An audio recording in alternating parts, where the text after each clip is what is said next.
ఎంత voting percentage బీజేపీకి hardly తెలంగాణలో 5% లేదు. ఎక్కడన్నా బీజేపీకి తెలంగాణలో ఓటు శాతం ఉంటే ఎక్కడుంది? అది పట్టణాలలో ఉంది. పట్టణాలలో అంటే ఎక్కడెక్కడైతే ఒక ఎంతో కొంత కన్సిడరబుల్ ముస్లిమ్స్ ఉన్న ఇది కరీంనగర్, మహబూబ్ నగర్, అర్బన్, నిజామాబాద్, తర్వాత ఓల్డ్ సిటీ పరిసర ప్రాంతాలు, అంటే ముస్లిం పాపులేషన్ ఇంతో కొంత ఉన్న దగ్గర ఆ ముస్లింస్ ని బూచిగా చూపెట్టి అక్కడున్న హిందువులని హింసించి, లేకపోతే విద్వేషాలు రెచ్చగొట్టి, లేకపోతే ఒక చారిత్రక కట్టడమైనటువంటి చార్మినార్ ఫేమస్ దాని యొక్క పవిత్రతని పొడగొట్టే విధంగా దానికి కింద ఎక్కడ ఈ తెలంగాణలో భూమి లేనట్టు భాగ్యలక్ష్మి టెంపుల్ మాత్రమే ఉంటది. ఆ చార్మినార్ అందాన్ని, చారిత్రక 400, 500, 600 సంవత్సరాల చరిత్ర గల ఆ చారిత్రక కట్టడానికి యొక్క ప్రాధాన్యత తొలగిస్తూ దేశంలో ఉండే బీజేపీ చెందిన జాతీయ నాయకులు అమిత్ షాతో సహా ఆ ఒక్క గుడికి తప్ప ఓ మాంకాలమ్మ టెంపుల్ కి రాడు, ఒక వేములవాడలో ఉన్న రాజరాజేశ్వర స్వామి టెంపుల్ కి రాడు. ఓకే, ఈ విధంగా లంగ రాజకీయం చేసి అక్కడున్న ఒక ప్రజా సమస్య. మరి 2014 కూడా అవే చెప్పేది ఉండే మోడీ గారు, రైట్? 2014లో కూడా నేను జై శ్రీరామ్ అనుకుంటా, ఇంకోటి చెప్తే ఓట్లేస్టల్లో చూసేటోళ్ళు, రైట్? సో కాబట్టి ఇప్పుడు నేను చెప్తున్న ఆ కొద్ది ఏరియాలలో అక్కడున్న హిందువులని భయభ్రాంతులకు గురి చేసి బీజేపీ ఉంటేనే హిందువులకు రక్షణ ఉంటుంది, లేకపోతే ముస్లింలు చంపేస్తారు, ఒక పార్టీ ముస్లిం పార్టీ అని పొద్దుగాలేస్తే ఫేక్ చెప్పి ఆ విధంగా యువకులను రెచ్చగొట్టి, ఓకే, అందులో కూడా ఎస్సీ ఎస్టీలు ఈ బ్రాహ్మణ్ని ఉచ్చుల పడరు, కేవలం కొద్ది మంది బీసీలలో ఉన్న యువకులను రెచ్చగొట్టి ఆ 5% ఎక్కడ ఆ నగరాలలో ఆ ముస్లింస్ ఉన్న ఏరియాలలో తెచ్చుకుంటున్నాడు. గ్రామీణ ప్రాంతాల్లో ముస్లింస్ ఏడున్నారు? లేరు. గ్రామీణ ప్రాంతాల్లో ఉండేటువంటి మెజారిటీ సామాజిక వర్గ ప్రజలు చేసే ప్రధాన వృత్తి ఏంది? రైతులు. సో ఆ రైతులే వాళ్ళే ఓట్లేస్తున్నారు, వాళ్ళకే పేద వాళ్ళకే అవసరాలు ఉంటున్నాయి. సో అవసరాలకు బీజేపీ వాడు తీర్చాడు. బ్రాహ్మణి వాడు రాసుకున్న చెత్త పుస్తకం ప్రకారం వాడు పైన ఉండాలి కాబట్టి, వీళ్ళందరూ శూద్రులు కాబట్టి శూద్రులు బాగుపడకూడదు. వాడు రాసుకున్న పుస్తకం ప్రకారం శూద్రులకి సొంత ఇల్లు ఉండొద్దు, శూద్రులు కుర్చీ మీద కూర్చోవద్దు, ఇట్లా 100 ఉన్నాయి. ఓకే, కాబట్టి శూద్రుడి అభ్యున్నతి కోసం వాడు చిల్లర కూడా ఇవ్వడు. అర్థమైందా? ఓట్ల కోసం కూడా వాడు చిల్లర ఇవ్వడు. నేను అబద్ధం చెప్తున్నా అనుకుంటే ఒక్క బీజేపీ పాలిత రాష్ట్రం పోండి. సో కాబట్టి వానికి దొరికిన ఏకైక ఆయుధం వాడి దోపిడి నుంచి ప్రజలు దృష్టి మరల్చాలంటే ఈ శూద్రులను చంపేసి ముస్లింలు చంపారని వాని పేరు చెప్పాలి. అంతే. ముస్లింలకు వేషం వేసుకోవాలి, వేషం వేసుకొని అవసరమైతే సొంతి చేయించుకొని శూద్రులైన బీసీ హిందువులను చంపేసి ముస్లింల మీద దోషేయాలి. అంటే ఎంత కుటిల బుద్ధి రానిది! అసలు మనిషివేనా? అమ్మకే పుట్టినవా? గింత కుటిల మా ఆర్యునిది. నువ్వు ఆర్యుడిగా అంటే పైన ఉండాలంటే గింత అధ్వానమా? నువ్వు ప్రజలకు మంచిగా నీ వల్ల ప్రజలకు లబ్ధి చేకూరితే, వాళ్ళ జీవితాలు బాగుపడితే వాళ్ళే నీకు ఆర్యాన్ని మొక్కుతారు, ఆర్యాన్ని గౌరవం ఇస్తారు మొక్కకున్నా గానీ. సో అంటే కాబట్టి వాడి సిద్ధాంతమే తప్పు ఉంది. కాబట్టి ఈ 5% ఉన్నోడు ఎందుకు రావాలి అన్ని రాష్ట్రాల్లో? బీజేపీ 2014లో అధికారంలోకి వచ్చిన నాటికి 70 ఏళ్ళు దేశాన్ని పరిపాలించిన కాంగ్రెస్ దాదాపు 15 రాష్ట్రాలకు ఉండే అధికారంలో. ఇవాళ బీజేపీ వచ్చినాక 3-4 రాష్ట్రాలకి ఎట్లా పరిమితమైంది? ఎందుకైంది? నాట్ ఓన్లీ కాంగ్రెస్, మిగతా పార్టీలను కూడా ఎంత ఇబ్బంది పెడుతున్నావు? మమతా బెనర్జీ దీదీని ఎన్ని రకాలుగా ఇబ్బంది పెట్టినావు? రవీంద్రనాథ్ ఠాగూర్ వేషం వేసినావు. ఆడ ఒక పర్టికులర్ కమ్యూనిటీ వాళ్ళు బంగ్లాదేశ్ లెక్కుంటారు, వాళ్ళకి సంబంధించిన వెస్ట్ బెంగాల్ లెక్కుంటారు, కానీ వాళ్ళకి సంబంధించిన మెయిన్ దేవత బంగ్లాదేశ్ లో ఉంటుందంటే బంగ్లాదేశ్ కూడా పోయి ఆ దేవతని దర్శించి వచ్చినావు. ఓకే, అంటే ఇక ఏది అక్కడ ఈ మోడీ మీటింగ్ పెడితే ఆడ జనాలు వస్తలేరని చెప్పి గుజరాత్ నుంచి యూపీ నుంచి వాళ్ళని ట్రైన్లు వేసి తీసుకొని వచ్చి వాడ బహిరంగ సభ పెట్టి ఇక్కడ చూసినావు నాకు ఈడ వెస్ట్ బెంగాల్లో కూడా వస్తున్నారు అని చెప్పినావు. ఎందుకు అక్కడున్న ప్రజలకు తెలియలేదా? వాళ్ళకి ఎవడు మంచిగా చేస్తాడో తెలియదా? ఎవరికి వాళ్ళకి మంచి చేస్తాడు ఎవడో వానికి ఓటేస్తారు కదా. అదే భారత రాజ్యాంగం కల్పించిన ఫండమెంటల్ రైట్ కదా. ఎవరికైనా ఏ పార్టీ వాడైనా ఎవడైనా పార్టీ పెట్టుకోవచ్చు, ఎవడైనా పోటీ చేయొచ్చు. వాడు ప్రజలకు మంచి చేస్తాడని వాడి నమ్మకం వస్తే వాళ్ళు ఓటేస్తారు. కానీ నువ్వెందుకు వ్యవస్థలను నాశనం చేస్తున్నావు? సిబిఐ ఈడీని నీవు పైసలు వసూలు చేయడానికి ఎందుకు వాడుతున్నావు? ప్రతిపక్షాల దగ్గర పైసలు లేకుండా ఎందుకు చేస్తున్నావు? ఎలక్షన్ కమిషన్ ని దాని పని అది ఎందుకు చేసుకొని ఇస్తలేవు? ఎందుకు? ఏం చేసుకుంటారు? నాకు అర్థమైతలేదు. 1% కూడా అర్థమైతలేదు. అరే మోడీ లుచ్చనా కొడుకు సావాడ్రా, ఎవడన్నా చెప్పండి రా, ఎవడన్నా చెప్పండి. అరే బండి సంజయ్ లుచ్చనా కొడుక, మీ తాత సావలేదా, నువ్వు సావవా? ఏం చేసుకుంటావు? వీళ్ళందరిది ప్రజల్ని ఇబ్బంది పెట్టి భూగర్భ ఖనిజాలను ఎత్తుకోయి ఏం చేసుకుంటావు? ఆ పాపం ఆ ఉసురు తలగదా?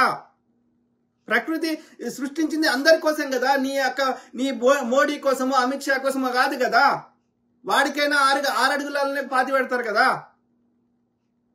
పిచ్చిన కొడుకులు, ఇదంతా నీకంటే భయంకరమైన నియంతలు. ఏది ప్రతిరోజు ఎంతో మంది ఉరి తీసిన రాజులు, రాజ్యాలు, కోటలు అన్ని అలా మట్టిలో కలిసిపోయినా తవినా కొద్ది వస్తున్నాయిరా. కాబట్టి మీరు ఎవడేం తీసుకువెళ్ళలేదు, ఇదంతా భూమిదే, ఆ భూమితోటే ఉంటది. నీకు ఇంకా తిక్కలేసి ఇంకా పిచ్చి పిచ్చి చేస్తే ఒక్క నిమిషం గాలి లేకుండా చేస్తుంది. ఒక్క పెద్ద సునామీ వస్తుంది, ఒక పెద్ద భూకంపం వస్తుంది. ఒకప్పుడు మార్స్ గ్రహం మీద జీవులు ఉండే అని అంటున్నారు, అక్కడ నీళ్లు ఉండే అని అంటున్నారు రోవర్లు పంపించి. ఇవాళ లేవు అంటున్నారు. ఒకప్పుడు భూమి మీద డైనోసార్లు ఉండే అంటున్నారు, ఇవాళ లేవు. మరి అంటే ప్రకృతి అనుకుంటే అమిత్ షా కాదు, వాని అయ్యా వాని తాతని కూడా ఒక్క నిమిషంలో లేపేయడం ప్రకృతికి అది ఒక్క నిమిషం పని కాదు. కాబట్టి ప్రకృతి సృష్టించిన ప్రతిదీ, అది భూమిలో దొరికే బంగారం కావచ్చు, ఇనుము కావచ్చు, ఇంకోటి కావచ్చు, లేకపోతే గాలి కావచ్చు, ఇది అందరిది. గుట్టలు కావచ్చు, ఇది అందరిది. కొందరు దోసుకుంటా అంటే ప్రజలకు తోలు తీస్తాం. మా శక్తికి సరిపోనకుండా ఇంకా ఇట్లా మమ్మల్ని ఇబ్బంది పెడితే ప్రకృతి చేస్తుంది. కర్మ అంటే ఏంది? కర్మ అంటే ఏం లేదు, ఆడోడో కూర్చుండి చెప్తలేడు. అదొక సిస్టమ్ అంతే. What goes around comes around. చాలా సింపుల్. Everything gets registered. అర్థమైందా? సో ఆ క్రమంలో ఈడ 5% కూడా ఓటు బ్యాంకు లేదు. ఎందుకు లేదు? జై శ్రీరామ్ అంటే భూమి పెట్టదు కదా. నేను పొద్దుగాలేసి జై శ్రీరామ్ అంటే నా ప్లేట్లకి అన్నం ఎడకలు వస్తుంది. నా రైతు పోవాలి, రైతు అది ధాన్యం అలా భూమిలో వేయాలి, పంట వండియాలి, అది కొయ్యాలి, దాన్ని మళ్ళా దాన్ని మిల్లుకి వెయ్యాలి. అది అప్పుడు నా ప్లేట్లకు వస్తుంది అన్నం. అంతేగాని వీడు జై శ్రీరామ్ అంటే రాదు కదా. మరి ఆ రైతు ఆ పండియాలంటే రైతుకి ఏం కావాలి? ఏది ఆ పెట్టుబడి సాయం చేయాలి. ఆ రైతుకి ఏది ధాన్యంకి కావలసినటువంటి యూరియా ఇవ్వాలి. ఆ రైతుకి ఇంకా సబ్సిడీలు ఇవ్వాలి. అప్పుడు పంట చేతికి వస్తుంది. ఆ వచ్చిన ధరకి ఎంఎస్పీ ఇవ్వాలి. వచ్చిన ధరకి ఎంఎస్పీ అంటే లంజ కొడుకు వాడు ఏది ట్రాక్టర్ ఎక్కిచ్చిండు, 700 మందిని చంపిండు. వాళ్ళకి చచ్చిపోయిన వాళ్ళకి కనీసం కాంపెన్సేషన్ ఇరా అంటే నా దగ్గర డేటా లేదన్నాడు. ఇది కదా. ఎందుకు వేస్తారు రైతులు? ఎట్లా వస్తుంది? 5% ఓటు కూడా ఎందుకు వస్తలేదు? నువ్వేం చేసినావు ప్రజల కోసం? ఒక్కటి చెప్పండి. మరి ప్రజల దగ్గర చేయవు, కానీ ప్రజలు ట్యాక్స్ వాడు సంపాదించిన దాని మీద నీకు వాటా కావాలంటున్నావు. ఈడీని ఐటీని పంపిస్తున్నావు. అది కాకుండా పెట్రోల్ మీద అలా 120 పైన ఉంది పెట్రోల్, రైట్? సో ఇందులో 30 రూపాయలు రాష్ట్రం తీసుకుంటే ఇంకా మీకు 30 రూపాయలు ఎవడు తీసుకుంటుండే? ఏ చెత్త బాడుకో తీసుకుంటున్నాడు? మరి ఈ పైసలు యాడిపోతున్నాయి? అరొక్క వస్తువు మీద జిఎస్టీ వేస్తున్నావు. జిఎస్టీ రాకముందు చాలా వరకు రాష్ట్రానికి ఎక్కువ ట్యాక్సులు వస్తుండే. జిఎస్టీ వేసినాక ప్రతి దాంట్లో నువ్వు వాటా తీసుకుంటున్నావు. 100 రూపాయలు ప్రజలు ఇప్పుడు ఒక వస్తువు కొనుక్కుంటే అలా 100 రూపాయలు ట్యాక్స్ కడితే అలా 60 రూపాయలు వాడే తీసుకుంటున్నాడు, 40 రూపాయలే మనకి ఇస్తున్నాడు. మరి ఈ 60 రూపాయలు ఏం చేస్తున్నావు? అట్లా ఎన్ని రకాల ట్యాక్సులు మన దగ్గర కేంద్ర ప్రభుత్వం వసూలు చేస్తుంది. ఇన్కమ్ ట్యాక్స్ లా రాష్ట్రానికి ఒక్క సుక్క రాదు. ఆడిపోతున్నాయి. నేను ఇట్లా అడగొద్దు అంటే ట్యాక్సీలు కట్టే దగ్గరనేమో కేంద్రానికి అది మన ప్రభుత్వం. మరి మాకేం చేసినవరా అంటే అవి కేంద్రం అడగొద్దు, కేంద్రం మన ప్రభుత్వం మనది కాదు, రాష్ట్రాన్ని అడగాలని అంటున్నారు. మరి కాదు అయితే మాకు ఓట్లు అడగకు. మళ్ళా మేము ట్యాక్సీలు కట్టాము, మాకు ఓట్లు అడగకు. మోడీ వచ్చేసి మా దగ్గర ఎలక్షన్ స్పీచ్ ఇయ్యకు. మరి డాక్టర్ మన్మోహన్ సింగ్ గారు ఉన్నప్పుడు, కాంగ్రెస్ ఉన్నప్పుడు కేంద్రం మనదైందా? అప్పుడు 7 పైసలు ఏది పెట్రోల్ మీద వేస్తే ఎడ్ల బండి మీద వాజ్పేయి గారు, ఇదే ప్రతిపక్ష నాయకుడు, బీజేపీ వ్యవస్థాపకుడు, ఎడ్ల బండి మీద పార్లమెంట్కి వచ్చిండు. ఢిల్లీ పురవీధులలో ఒక 5 రూపాయలు 5 పైసలు 10 పైసలు వేస్తే ఢిల్లీలో గ్యాస్ సిలిండర్ నెత్తి మీద వేసుకొని ఇట్లా కూరగాయలు మెడలు వేసుకొని ఢిల్లీ వీధులలో పుర వీధులలో ఊరేగించారు. ఇవాళ మనము నిరసన తెలిపే హక్కు ఇస్తలేరు, మాట్లాడే హక్కు ఇస్తలేరు. ఏంది ఇది? ఈ ఆధిపత్యం ఏంది? నీకు ప్రజలకు మంచిగా నువ్వు చేసి చెప్పుకో. చెప్పుకుంటే ప్రజలకు నువ్వు నీ వల్లనే మంచి జరిగిందని వాళ్ళు భావిస్తే నీకు ఓటేస్తారు. నువ్వు అడగలే కదా, నాకు మఠాధిపతి కావాలి, పీఠాధిపతి కావాలి, నాకు గుళ్ళ పూజారి కావాలని ఓటు అడగలే కదా. భారత రాజ్యాంగంగా ప్రమాణం చేసినావు. డాక్టర్ బాబాసాహెబ్ గారి అంబేద్కర్ గారి యొక్క విరచితమైంది. అందులో ఆ యొక్క అది భారతీయులందరూ ఏ కులమైనా ఏ మతమైనా అందరి యోగక్షేమాలు చూసే బాధ్యత నేను తీసుకుంటా అని చెప్పి పొద్దుగాలేసి మతం ఎందుకు వచ్చింది? ఏ మతాన్ని నువ్వు చేసింది ఏం లేదు. ఇలా నువ్వు వచ్చినాక ఎక్కువ మంది శూద్రులు, హిందువులు, ఒక ఆర్యుడు తప్ప, ఆర్య బనియాలు, ఆర్య బ్రాహ్మణులు తప్ప మిగతా వాళ్ళందరూ పేదోళ్ళు అయినరు. నువ్వే చెప్తున్నావు బహిరంగ సభలకు వచ్చి 80 కోట్ల మందికి దొడ్డు రేషన్ బియ్యం ఇస్తున్నా అంటే అర్థమైంది. 80 దొడ్డు రేషన్ బియ్యం ఓడి తింటాడు అంటే అత్యంత పేదవాళ్ళని చేసినావు నువ్వు. మరి హిందువులకు ఏం చేసినట్టు నువ్వు? ఇది కాకుండా మళ్ళీ ముస్లింలకు కేశం వేసి వచ్చి హిందువులను ఈ శూద్రులను చంపేసి మళ్ళా ముస్లింలని అంటే పొద్దుగాలేసి నువ్వు కొట్లాటలు పెడతావు. ఇవాళ చూడు 25% టారిఫ్ అంటున్నావు, ఇంకా 100% వేస్తాడంట. అంటే నువ్వు ఇన్ని దేశాలు తిరిగినావు, 100 దేశాల పైన తిరిగినావు. ఏ ఒక్క దేశంతో ఒక డీల్ చేసుకొచ్చని చెప్పు. నువ్వు పోతే నువ్వు ఒక్కని పోతావా? నీతో పాటు ఒక విమానము, దాంట్లో 40 మంది, ఆడ హోటల్ ఖర్చులు, ఇవన్నిటికీ మళ్ళీ ఓడి పెట్టాలి. ఎందుకు తిరుగుతున్నావు? ఏం సాధించినావు? ఇప్పుడు ఇందిరాగాంధీ గారి ఏదైనా దేశం పోతే, నెహ్రూ గారు ఏదైనా దేశం పోతే, ఇంకో ప్రధానమంత్రి పోతే, మన్మోహన్ సింగ్ గారు పోతే ఏదో ఒక డీల్ చేసుకోవచ్చు. న్యూక్లియర్ డీల్లో, ఇంకో తాష్కెంట్ ఒడంబడికనో లేకపోతే ఇంకోటో చేసుకోవచ్చు. నువ్వేం బీకినావు? ఎందుకు తిరుగుతున్నావు? నువ్వు చెప్తే ఓడింటున్నాడు. నీకెందుకు అవార్డులు ఇస్తారు? గనావాడు గాడవాడు వానికి ఏం అవసరం? అంటే వానికి ఏదో చిల్లర వారైతే వాడు నీకు అవార్డు ఇస్తున్నాడు, అంతే కదా. అంటే మన పైసలు వంచడానికి పోతున్నావు, లేకపోతే అదానికి కాంట్రాక్ట్లు ఇప్పించడానికి పోతున్నావు, లేకపోతే మనకు టారిఫ్లు తేవడానికి పోతున్నావు తప్ప నువ్వు సాధించి ఏంది? ఓ చిన్న పోరాడు అడిగితే చెప్పలేవు, ఓ ప్రెస్ కాన్ఫరెన్స్ రాలేవు. వాడు ప్రెస్ కాన్ఫరెన్స్ వచ్చినోడు, వాడు అన్ని సమస్యల మీద మాట్లాడేటోడు, వాడు పప్పు అంట. నువ్వు అంటే పప్పు అవుతాడు వాడు. ప్రజలు గమనిస్తలేరా? ఎవడేందో చూస్తలేరా? ఎవరు ప్రెస్ కాన్ఫరెన్స్కి వస్తుండు, ఎవరికి విషయ పరిజ్ఞానం ఉంది, ఎవరికి ప్రజల మీద ప్రేమ ఉంది, ప్రజలు గమనిస్తలేరా? ఎందుకు పొద్దుగాలేస్తే ఈ దరిద్రం? ఆలోచించండి. సో ఆ క్రమంలో తెలంగాణలో ఎందుకు వస్తలేవు? దక్షిణ భారతదేశంలో, ఉత్తర భారతదేశంలో మోసం చేసి వస్తున్నావు తప్ప దక్షిణ భారతదేశంలో ఎందుకు వస్తలేవు? ఎందుకంటే ఇక్కడ చైతన్యం గలవారు, విషయ పరిజ్ఞానం గలవారు, ఎవరేంతో పసిగట్టే ఇక్కడ ప్రజలు పసిగడుతున్నారు సౌత్ ఇండియాలో. కాబట్టి నువ్వు రాలేకపోతున్నావు. ఎన్ని కుట్రలు చేసినా రాలేకపోతున్నావు. వెస్ట్ బెంగాల్ ఎన్ని కుట్రలు చేసినా రాలేదు. ఎందుకంటే మేము అన్నదమ్ములు కలిసి నేర్చుకున్నాం. ఎవడైతే ఎడ్డిబాడుకోలు ఎక్కడ ఎక్కువ ఉన్నారు? గదే యూపీ, గదే మధ్యప్రదేశ్, గదే 3-4 నార్త్ ఇండియాలో ఉన్నారు. గాలని ఊళ్ళు చేస్తున్నావు, లేకపోతే వాళ్ళని ఇబ్బంది పెడుతున్నావు. అంతే తప్ప నువ్వు ధర్మయుద్ధం చేసి ఎప్పుడు గెలిచినావు? నువ్వు చెప్పే రామాయణ మహాభారతంలో కూడా ధర్మయుద్ధం చేయలే. రాముడు వాడి రావణాసునికి బొడ్డు కింద కొట్టాలంటే ఎందుకు కొట్టాలరా? వాడేడ కొడతాడు, నువ్వు వాడగొట్టు అంటే నీకు ధర్మయుద్ధం చేసి గెలిచే శక్తి లేదని అర్థమే కదా. వాడి కర్ణుడు నేను నా రథం వంగిందిరా, నా రథం తీసినా కొట్లాడరా అంటే రథం ఆ యుద్ధ నియమాలను పాటించకుండా వాడిని ఎందుకు కొడతావు? భీష్ముడిని అదేంది ఆ శిఖండిని పెట్టి ఎందుకు కొడతావు? ఆ యొక్క వాడిని ఏలెందుకు కట్ చేపిస్తావు? ఏకలవ్యంది శంభుకుని వాడి శూద్రుడు యొక్క తపస్సు చేస్తే ఎందుకు వాడిని తలకాయ కట్ చేపిస్తావు? అంటే నీకు ధర్మయుద్ధం చేయవు. అర్థమైందా? నేను యొక్క ఏది అంటే నీకు ధర్మం అనే కాన్సెప్టే లేదు. నీ అధర్మాన్నే మాకు ధర్మం అని బోధిస్తున్నావు. Very unfortunate.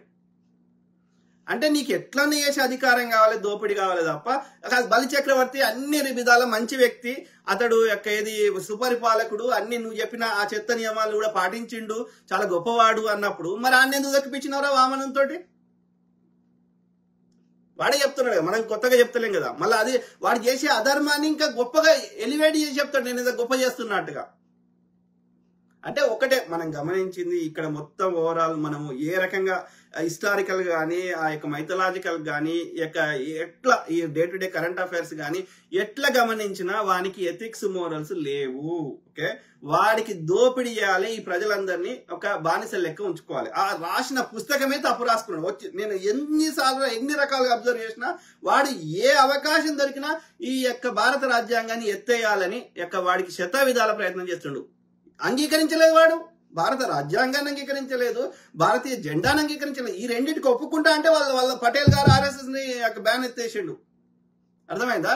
2002 దాకా వాని పూనాలో ఉన్న నాగ్పూర్ లో ఉన్నటువంటి RSS భవనం మీద అంటే ఎగరేయలేదు. అది కూడా కొంతమంది పోయి ఆడ కొట్లాడి ఆడ మీదే దాని యుద్ధం లెక్క చేస్తే అది విధి లేని పరిస్థితులలో ఎగరేసిండాడు.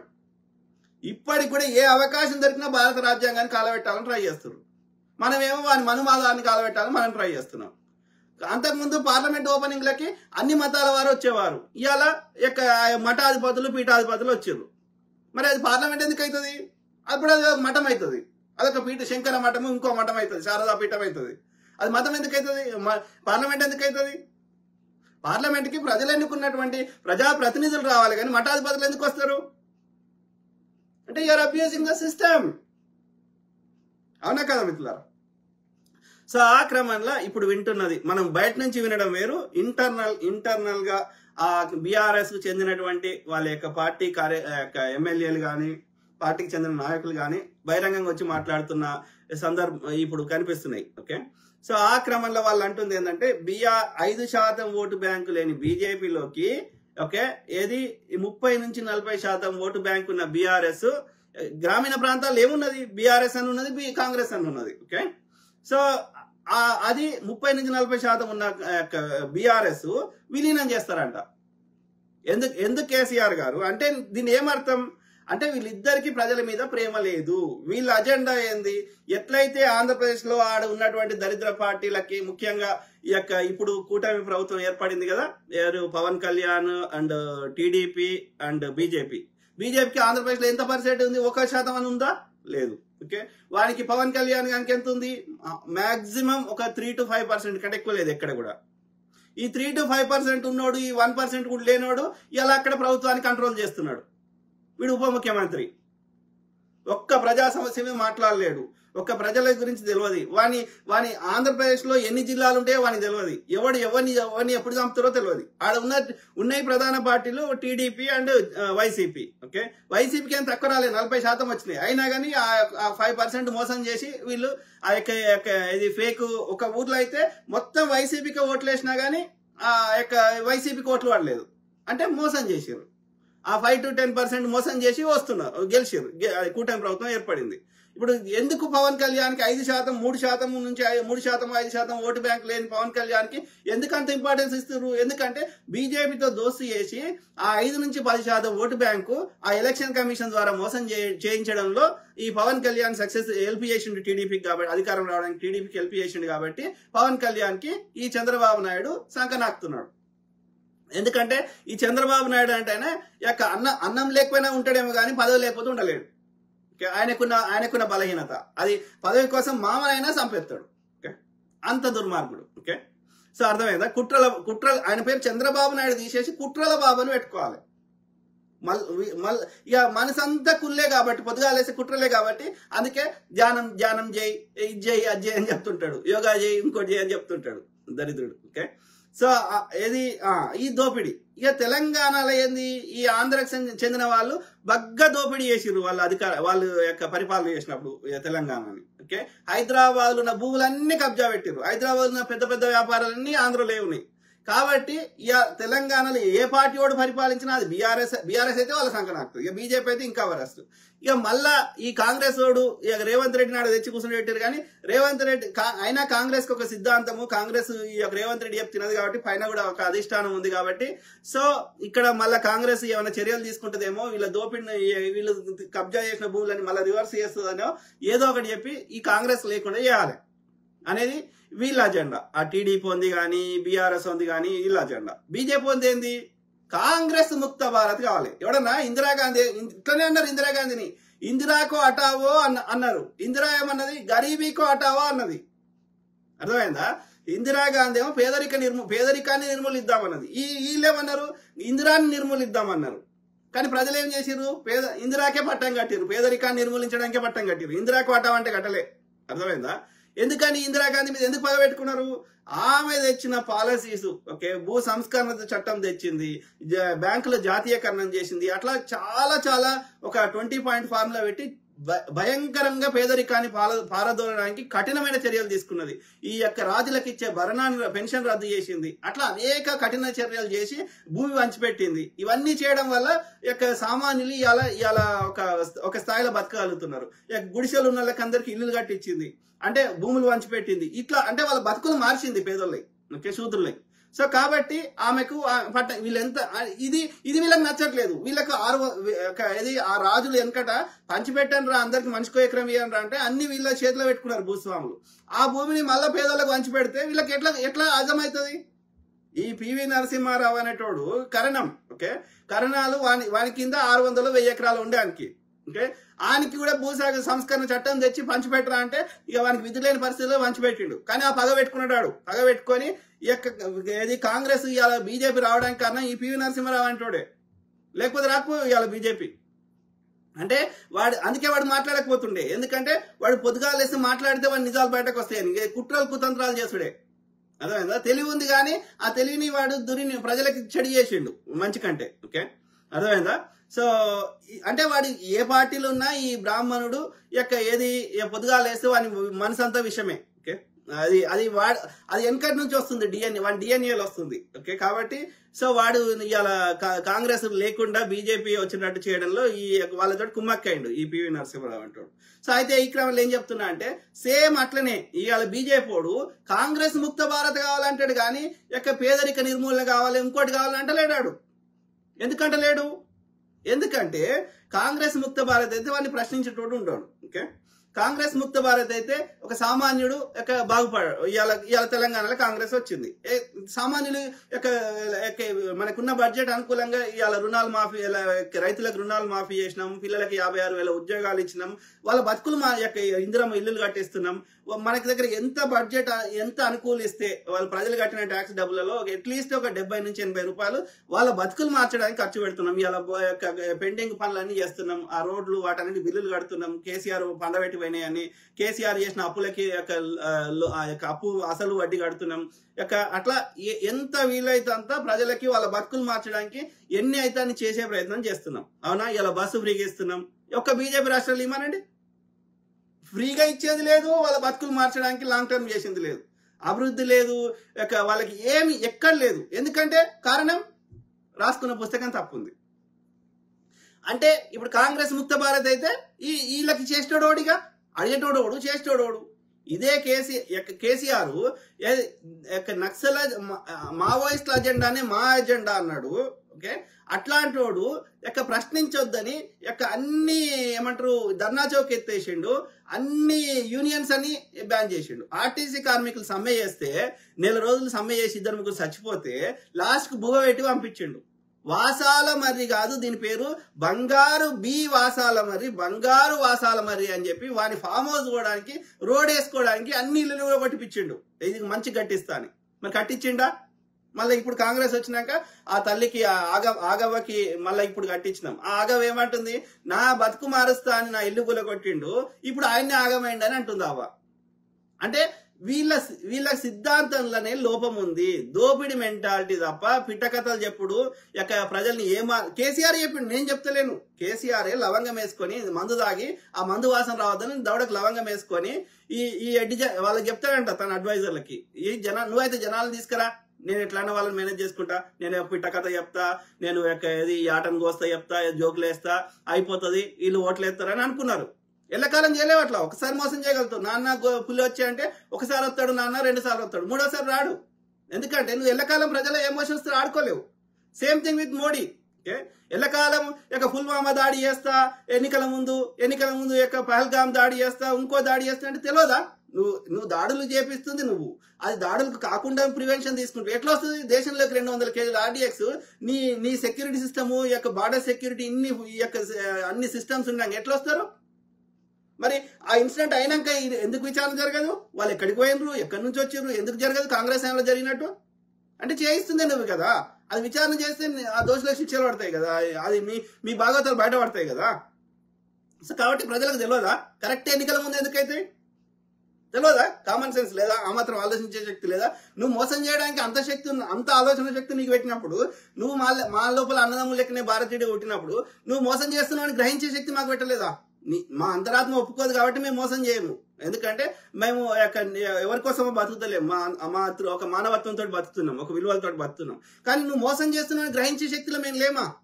మాకు ఆ మాత్రం శక్తి పెట్టాలి. నీకు మోసం చేయడానికి అంత కుటిల బుద్ధి పెట్టినప్పుడు నువ్వు మోసం చేస్తున్నావు గ్రహించే ఒక చిన్న బుద్ధిని మాకు పెట్టలేదు. అదే ప్రకృతి. కామన్ సెన్స్ అనేది ఉండాలి. అర్థమైందా మిత్రులు? సో ఆ క్రమంలో ఇక్కడ ఏం చెప్తున్నా, ఇక్కడ కాంగ్రెస్ ముక్త భారత్ ఎందుకు కావాలి వాళ్ళకి? ఎందుకు కావాలంటే ఇప్పుడు కాంగ్రెస్ ఉందనుకో, కాంగ్రెస్ ఉంటే ఏమైతుంది, దేశంలో ఉన్న జాతీయ పార్టీ అయిన కాంగ్రెస్ కి వీళ్ళ టఫెస్ట్ కాంపిటీషన్ ఎవరు ఇస్తారు? కాంగ్రెస్ తప్ప ప్రధాన పార్టీ ఏది ఉంది? మిగతా పార్టీలని ఏదో ఒక రాష్ట్రంలో ఉన్నాయి తప్ప. ఇప్పుడు డిఎంకే అంటే తమిళనాడులో ఉంది, ఇది మన యొక్క తృణమూల్ అంటే వెస్ట్ బెంగాల్లో ఉంది. కానీ దేశం అంతా వీళ్ళకి గట్టి కాంపిటీషన్ ఇస్తుంది ఎవరు? అది మధ్యప్రదేశ్ కానీ, గుజరాత్ కానీ, లేకపోతే తెలంగాణ కానీ, ఇంకో ప్రాంతం కానీ, కొన్ని ఒక 4-5 రాష్ట్రాలు ప్రత్యేక పరిస్థితులలో తగ్గిపోయినాయి అక్కడ ఓటు పర్సెంటేజ్ తప్ప. మిగిలిన అన్ని రాష్ట్రాల్లో బిగ్గెస్ట్, ముఖ్యంగా నార్త్ ఇండియాలో బిగ్గెస్ట్ కాంపిటీషన్ ఎవరు ఇస్తారు బీజేపీకి? కాంగ్రెసే. కాబట్టి ఇప్పుడు ఢిల్లీలో కానీ ఇంకో దగ్గర కానీ, కాబట్టి ప్రధాన ప్రతిపక్ష పార్టీ ప్లస్ 70 సంవత్సరాలు దేశాన్ని పరిపాలించిన పార్టీ, ఎన్నో మంచి పనులు చేసిన పార్టీ. కాబట్టి ఈ కాంపిటీషన్ ఉండొద్దు. కాంపిటీషన్ లేకపోతే ఏమర్థం? ఎల్లకాలను దోసుకోవచ్చుగా, వెనకటి రాజరికం లెక్క. మిగతా వాళ్ళకు నీ కొట్లాడే శక్తి లేదు. పాపం కేజ్రీవాల్ గారు ఉన్నారు, ఆయన ఎంత కొట్లాడినా వీళ్ళతోటి గెలవలేకపోయింది కదా. తప్పుడు కేసు పెట్టి జైల్లో పెట్టినావు, ఆయన మీద ఇది చేసినావు, ఎలక్షన్ ఫ్రాడ్ చేసినావు, ఆయన శక్తి సరిపోలే. కాంగ్రెస్ ను అట్లనే చేద్దామని ట్రై చేస్తే వర్కౌట్ అయితే లేదు, కాంగ్రెస్ కున్న గుడ్ విల్ కి కానీ, కాంగ్రెస్ కున్న శక్తియుక్తులకి. కాబట్టి నువ్వు ఆ కాంగ్రెస్ లేకుండా చేయాలంటే ఏం చేయాలి? నువ్వు ఏం చేసినావు మోడీ అడిగితే ఉదర్ క్యా హై అంటాడు. ఉదర్ క్యా హై? కాంగ్రెస్ మీద నువ్వు బురద తల్లి, కాంగ్రెస్ ఏం చేస్తలేదు, వాడు స్కాములు చేసిండు, వాడు ఎంత మంచిగా చేసినా వాడి మీద బురద తల్లితే నేను అంతకంటే మంచిగా చేస్తా, ఏది స్మార్ట్ సిటీలు కడతా, 35 రూపాయలకి పెట్రోల్ తెస్తా, డాలర్కి రూపాయికి నేను అది ఇంకా తగ్గిస్తా, ఇవన్నీ చెప్తే కదా నీకు ఓటేసింది. మరి ఇప్పుడు వాటి గురించి కదా చర్చ ఉండాలి. కానీ నువ్వు ఎంతసేపు నీ యొక్క అధికారాన్ని దుర్వినియోగం చేసి కాంగ్రెస్ లేకుండా చేస్తా. ఇప్పుడు పార్లమెంట్ లో మీటింగ్ ఏది చర్చ పెడితే ఏదొచ్చినా వాడు మోడీ గాడు వస్తాడు, జబ్బలు తరుచుకుంటాడు, పిల్ల బచ్చగాలు అంటాడు, తిట్టుకుంటూ పోతాడు. అందుకోసం అరా నువ్వు ఉన్నది ప్రధానివి. నువ్వు ఇష్యూ అడిగినప్పుడు ఇష్యూకి సమాధానం చెప్పాలి. కానీ కాంగ్రెస్ తిట్టడానుకున్నావా? 60 ఏళ్ల కింద చచ్చిపోయిన నెహ్రూని తిట్టడానుకున్నావా? 11 ఏళ్ళ నుంచి నువ్వు అధికారంలో ఉండి కాంగ్రెస్ తిడితే ఏమొస్తుంది? అంటే నువ్వు పరిపాలన చేస్తలేవా? వాడు తప్పు చేసిండు అనుకుందాం ముచ్చట కోసం, వాడు తప్పు చేసిండు నువ్వు చెప్తేనే కదా వాడిని పక్క పెట్టారు. మరి 11 ఏళ్ళు నువ్వు అధికారులు నువ్వు వాడిని తిట్టే హక్కు నీకెక్కడిది? నువ్వేం చేసినావో చెప్పుకునే హక్కు నీకుంది. కానీ ప్రతిపక్షాలు ప్రభుత్వాన్ని ప్రశ్నిస్తాయి, ప్రభుత్వం ఏం చేసిందో చెప్పుకుంటది. అంతేగాని నువ్వు మళ్ళీ ఉల్టా 60 ఏళ్ళకి చచ్చిపోయి నెహ్రూని తిట్టుతున్నావు అంటే అర్థమైంది? పిచ్చి నా కొడక. మేము తిడతలేం కదా వాజ్పేయి గారిని. నువ్వు ఇప్పుడు ప్రధానిగా ఉన్నవాడు నిన్ను అడుగుతున్నాం. 60 ఏళ్ల కింద 20 ఏళ్ల కింద చచ్చిపోయిన, 10 ఏళ్ల కింద 5 ఏళ్ల కింద చచ్చిపోయిన వాజ్పేయిని అడుగుతలేం కదా. అంటే సిగ్గు శరం లేదా? మళ్ళీ నేను చౌకీదార్, నేను జోలా లేకే చెల్పడతాను. చెల్పడొబ్బే, జోలా పట్టుకుని పోయడానికి సన్యాసి అని చెప్పుకుంటాను. నీకెందుకు రా పదవి? భార్యా పిల్లలు ఉండి ఒక కష్ట సుఖాలు తెలిసి ఫ్యామిలీ సిస్టమ్ ఉన్నోడికి వాడు చెప్పుకుంటాడు. నీకు వద్దు అనే ఇవన్నీ వదిలేసే సర్వసంగ పరిత్యాగాక నీకెందుకురా? నువ్వు మా బతుకులే మనకు నీకు ఎట్లా తెలుస్తుంది? ఆ నొప్పి ఏం తెలియనప్పుడు నువ్వే ఎందుకు నీకు ఆ నొప్పి తెలియనప్పుడు నువ్వేం చేస్తావు? నువ్వు అన్ని వదిలేసి పీకినాడు పీకు. ఆలోచించగలుగుతున్నారు. సో ఆ క్రమంలో వాడి కాంగ్రెస్ ముక్త భారత్ ఎందుకు కావాలంటే, కాంగ్రెస్ లేకుండా ఉంటే ఇక వాడు ఎల్లకాలం దోసుకోవచ్చు అన్నట్టు. ఓకే, ఇక వానికి ఇక వాడి ఇక పోటీ ఉండదు అక్కడ, ఏకగ్రీవంగా జరిగిపోతుంది ఎన్నికలు. ఓకే, అంటే ఎల్లకాలం దోసుకోవడానికి కాంగ్రెస్ ఉండకూడదు. సో కాంగ్రెస్ ఉండకూడదు అంటే కాంగ్రెస్ దగ్గర పైసలు ఉండకూడదు. అంటే ఏం చేయాలి? కాంగ్రెస్ ఏ రాష్ట్రాలు ఉంటే ఆ రాష్ట్రంలో కాంగ్రెస్ ప్రభుత్వం లేకుండా చేయాలి. ఏం చేయాలి? లేకుండా చేయాలంటే ఏం చేయాలి? సిబిఐడి పంపించి ఆ కాంగ్రెస్ ఉన్న వాళ్ళని బెదిరించి వాడి అధికారంలో 5-10 రూపాయలు తింటే వీటిని బూచిగా చూపెట్టి లోపలేస్తామని అట్లా కాంగ్రెస్ అందరినీ బీజేపీలో జాయిన్ చేయించుకున్నాడు. అది ఎత్తుకపోయిండు. కర్ణాటకలో అయితే ఎత్తుకపోయి అస్సాంలో గౌహతిలో దాచిపెట్టిండు. మళ్ళీ వాడే వచ్చేసి కాంగ్రెస్ ఏడుంది అంటాడు. నువ్వు అధికారం వచ్చిన 10 ఏళ్ళు ఉన్నది ఏడిపోయింది? నువ్వన్నా ప్రజలు ఓట్లేస్తే గెలిచినావా? కాదు కదా. వాని ప్రభుత్వాన్ని అడ్డదారులు కూలగొట్టి వాని పార్టీలో ఉన్న అందరిని బెదిరించి నీ పార్టీలో చేసుకొని, అయినా ఇవన్నీ చేసినాక కూడా నువ్వు అడ్డదారుల అధికారంలోకి వచ్చినాక కూడా, ఇప్పుడు కరెక్ట్ ఎన్నికల ముందు మహారాష్ట్రలో 3 ప్రధాన పార్టీలు ఉంటే, ఎన్సీపీ, శివసేన, బీజేపీ, కాంగ్రెస్ 4 ఉంటే, ఎందుకు ఎన్నికల ముందు ఆ 2 పార్టీలను చీల్చినావు? ఎందుకంటే వాళ్ళని బెదిరించినావు. ఏది లోపలేస్తా అని బెదిరించినావు, ఆదర్శ స్కామ్, ఇంకో స్కామ్ అని చెప్పి. కాబట్టి తమ జైలు పోవడానికి ఇష్టం లేక తమ అస్తిత్వాన్ని కాపాడుకోవడానికి నువ్వు చెప్పినట్టు విన్నారు. 2 పార్టీలు చీలినాయి కదా. ఈ షిండే అనేటోడు, వాని పేరు ఏదో ఉండే కదా, ఇది ఎన్సీపీ, శరద్ పవార్, అజిత్ పవార్ పోయిన రాలేదా? సో అట్లా కుట్ర చేసి మోసం చేసి మళ్ళీ అదనంగా ఇవన్నీ చేసింది కాకుండా 60 లక్షల కోటి ఓట్లు అదన పార్లమెంట్ లో ఓడిపోయినోడికి 60 దాదాపు 60 లక్షల కోటి అదనంగా ఓట్లు ఎట్లా ఓటర్ల సంఖ్య ఎట్లా పెరుగుతుంది? ఇవాళ బీహార్ లో ఏది 60 లక్షల ఓట్లు చెల్లకుండా చేస్తున్నాడు. ఎందుకు చేస్తున్నావు అంటే మోసం చేయడానికి ఎన్నికలు ఎందుకు? మళ్ళా ఆ ఎన్నికల ప్రక్రియ కూడా బొక్కల ఖర్చు కదా. అంటే నువ్వు ధర్మయుద్ధం చేయలేవా? నువ్వు చేసింది చెప్పుకో, ఫేర్ ఎలక్షన్ చేయి, ప్రజల వనుకోటేస్తే వాడొస్తాడు. నీ బీజేపీ మంచిగా చేసిన వాళ్ళకి అనిపిస్తే, నీ మతం పిచ్చే వాళ్ళకి మంచిగా అనిపిస్తే మతం పిచ్చికేస్తారు. కానీ ఎలక్షన్స్ ప్రాసెస్ ఎందుకు దెబ్బ పెడుతున్నావు? మోసం ఎందుకు చేస్తున్నావు? అంటే నీకు తెలుసు నీ మీద నీకు నమ్మకం లేదు, నువ్వు ప్రజలకు మంచిగా చేసినావని ఎక్కడ లేదు, కాబట్టి నీకు ఓటేరని తెలుసు, కాబట్టి ఆల్టర్నేటివ్ ఉండకూడదు, ఈ ప్రాసెస్ ని దెబ్బ పెట్టాలి. మరి మేమేం చేయాలి? గడ్డి పీకాలి. మేము కూడా అంటాం, మేము ట్యాక్సీలు కట్టాం రా, ఏం పీక్కుంటావు పీక్కో అంటాం. మా పోలీసు నువ్వు పంపిస్తే వాడిని కూడా కాళ్ళ పెడతాం, పొంద పెడతాం అంటాం. అప్పుడు ఏం చేస్తావు? మా ఆర్మీ ఓడరా మా వాడే కదా, మా శూద్రుడే కదా, అలా చచ్చిపోతుంది మా వాళ్ళే కదా, పోలీసు వాళ్ళు ఎవరు మా వాళ్ళే కదా. మేమందరం నువ్వు చెప్తే నా బ్రాహ్మణుడు చెప్తే ఏం బిక్తావు? ప్రజలందరూ ఆయుధాలు పట్టుకుని రోడ్ల మీదకి వస్తే ఏం చేస్తావు? బంక బిక్తావు. ఆర్మీ రివోల్ట్ అయితే ఏం బిక్తారు? బాపనోడు ఏం బిక్తాడు? వాళ్ళు ఉన్నది ఎంత ఆర్మీ ఆఫీసర్లే బాపనోళ్ళు, మళ్ళీ అలా కింద పని చేసిన లోడు మళ్ళీ మా శూద్రులే, బీసీ ఎస్సీ ఎస్టీలే. కాబట్టి నువ్వు ఎల్లకాలం మమ్మల్ని ఇబ్బంది పెడతా, ఎల్లకాలం మన అనగదొక్కుతా అంటే మేము తీసుకోం. మేము మా తాత ముత్తాతలు వాళ్ళకి పాపం తెలియకను ఎట్లనో వాళ్ళకు కొట్టాడే శక్తి లేకనో వాళ్ళు ఏదో భరించలేము, కానీ మేము తీసుకునే స్థాయి లేం. నీకంటే ఎక్కువ చదువుకున్నాం, నీకంటే ఎక్కువ టెక్నాలజీ మీద ఐడియా ఉంది, అన్ని విషయాల మీద అవగాహన ఉంది, మేము తీసుకోం. ఓకే, సో ఆ క్రమంలో ఇప్పుడు ఇక తెలంగాణలో ఎట్లనే చేసి రావాలి, ఎట్లనే చేసి రావద్దు, నువ్వు చేసింది చెప్పుకొని రావాలి, ప్రజలు ఓట్లు వేస్తే రావాలి. నీ బీజేపీకి వేయరు. రెండోది బీజేపీలోకి బీఆర్ఎస్ 30 నుంచి 40% ఉన్నోడు ఎందుకు విలీనం చేస్తాడు అంటే, ఇప్పుడు ఏమైంది, మొన్న ఎంపీ ఎన్నికలలో ఒక్క సీట్ రాలేదు. ఎందుకు రాలేదు? బీఆర్ఎస్కి వచ్చేటి ఐడియల్ గా 2-3 వచ్చేటి, ఫేర్ ఎలక్షన్స్ ఫేర్ గా అయింటే. ఓకే, ఏం చేసిండు? ఫేర్ గానే ఎలక్షన్ ప్రాసెస్ ఫేర్ గానే జరిగింది. కానీ ఈ రేవంత్ రెడ్డి ఏం చేసిండు? మరి ఆ మోడీతో కుమ్మక్కైండా, వాడు బెదిరించిండా, ఈ చంద్రబాబు నాయుడు కంట్రోల్ చేసిండా, లేకపోతే కేసీఆర్ మీద పగ పెట్టుకున్నాడా, లేకపోతే ఈ పైసలు బాగా ఇచ్చి మేనేజ్ చేసిర్రా మనకు తెలియదు. ఎందుకంటే అసెంబ్లీ ఎన్నికలలో ఒక్క బీజేపీ ముండ కొడుకు గెలవలే. రఘునందన్ గెలవలేదు, ఆ యొక్క ఇది రాజా సింగ్ గెలిచిండు, ఆడు గెలవలేదు కావచ్చు. సో ఈటల రాజేందర్ గెలవలేదు, బండి సంజయ్ గారు గెలవలేదు, ఎవడు గెలవలే ఏది యొక్క అసెంబ్లీలో. ఓకే, సో అట్లాంటి వాళ్ళు with in 3 to 4 months parliament ఎన్నికలు జరిగితే 5%, 3%, 5% ఓటు బ్యాంకు లేనటువంటి బీజేపీకి 8 సీట్లు ఎట్లా వస్తాయి తెలంగాణలో? Common sense. ఆడ కర్ణాటకలో సేమ్ పరిస్థితి. ఆడ అసెంబ్లీలో ఘోరంగా ఓడిపోయిన బీజేపీ పార్లమెంట్లో ఎట్లా వస్తాయి సగం సీట్లు? అక్కడ డీకే శివకుమార్ని, ఇక్కడ రేవంత్ రెడ్డిని మేనేజ్ చేసిర్రు. పైసలతోటి చేసిర్రా, ఓటుకు నోటు కేసు అని జైల్లో పెడతామన్నారా, లేకపోతే వీళ్ళకి అక్కడ ఉన్నటువంటి ఇక్కడ బీఆర్ఎస్ మీద కోపంతో అక్కడ ఇంకేదైనా కారణంతో మోస్ట్ ప్రాబబ్లీ నేను అనుకుంటే లోపల పెడతాము, ఇది ఆయన మీద ఏదో కేసులు ఈయన మీద కేసులు లోపల పెడతామంటే వాళ్ళు వీడు చెప్పినట్టున్నాడు. ఎందుకంటే ఇక్కడ ఏం చేసిండు రేవంత్ రెడ్డి గారు? ఇప్పుడు కరీంనగర్ లో వనుకో ఇచ్చిండు వెలచాల అనేటోడు బలమైన అభ్యర్థి. అక్కడ బలహీన అభ్యర్థిని పెడితే ఏమైతుంది? అది కూడా ఎన్నికలకు లాస్ట్ మినిట్లు ఇచ్చిండు. ఎందుకు ఇచ్చిండు? బలహీన అభ్యర్థిని పెడితే కాంగ్రెస్ ఓట్లు కూడా ఎవరికి వేసిర్రు? బలమైన అభ్యర్థికి వేసిర్రు. బీజేపీకి బండి సంజయ్ గారికి వేసిర్రు కాంగ్రెస్ వాళ్ళు కూడా. ఇది కొత్తగా కాదు, ఉప ఎన్నికలు జరిగిన ప్రతిసారి ఇట్లనే చేసిండు. రేవంత్ రెడ్డి యొక్క వర్కింగ్ ప్రెసిడెంట్ గా ఉన్నప్పుడు, లేకపోతే పీసీసీగా ఉన్నప్పుడు ఉత్తమ్ కుమార్ దింపాలని ఈయన పీసీసీ కావాలని ఈయన వర్కింగ్ ప్రెసిడెంట్ గా బాధ్యత అప్ప చెప్తే మళ్ళా గడకి ఇదే చేస్తుడు. కాంగ్రెస్ ని గెలవనియకపోడు. అర్థమైందా?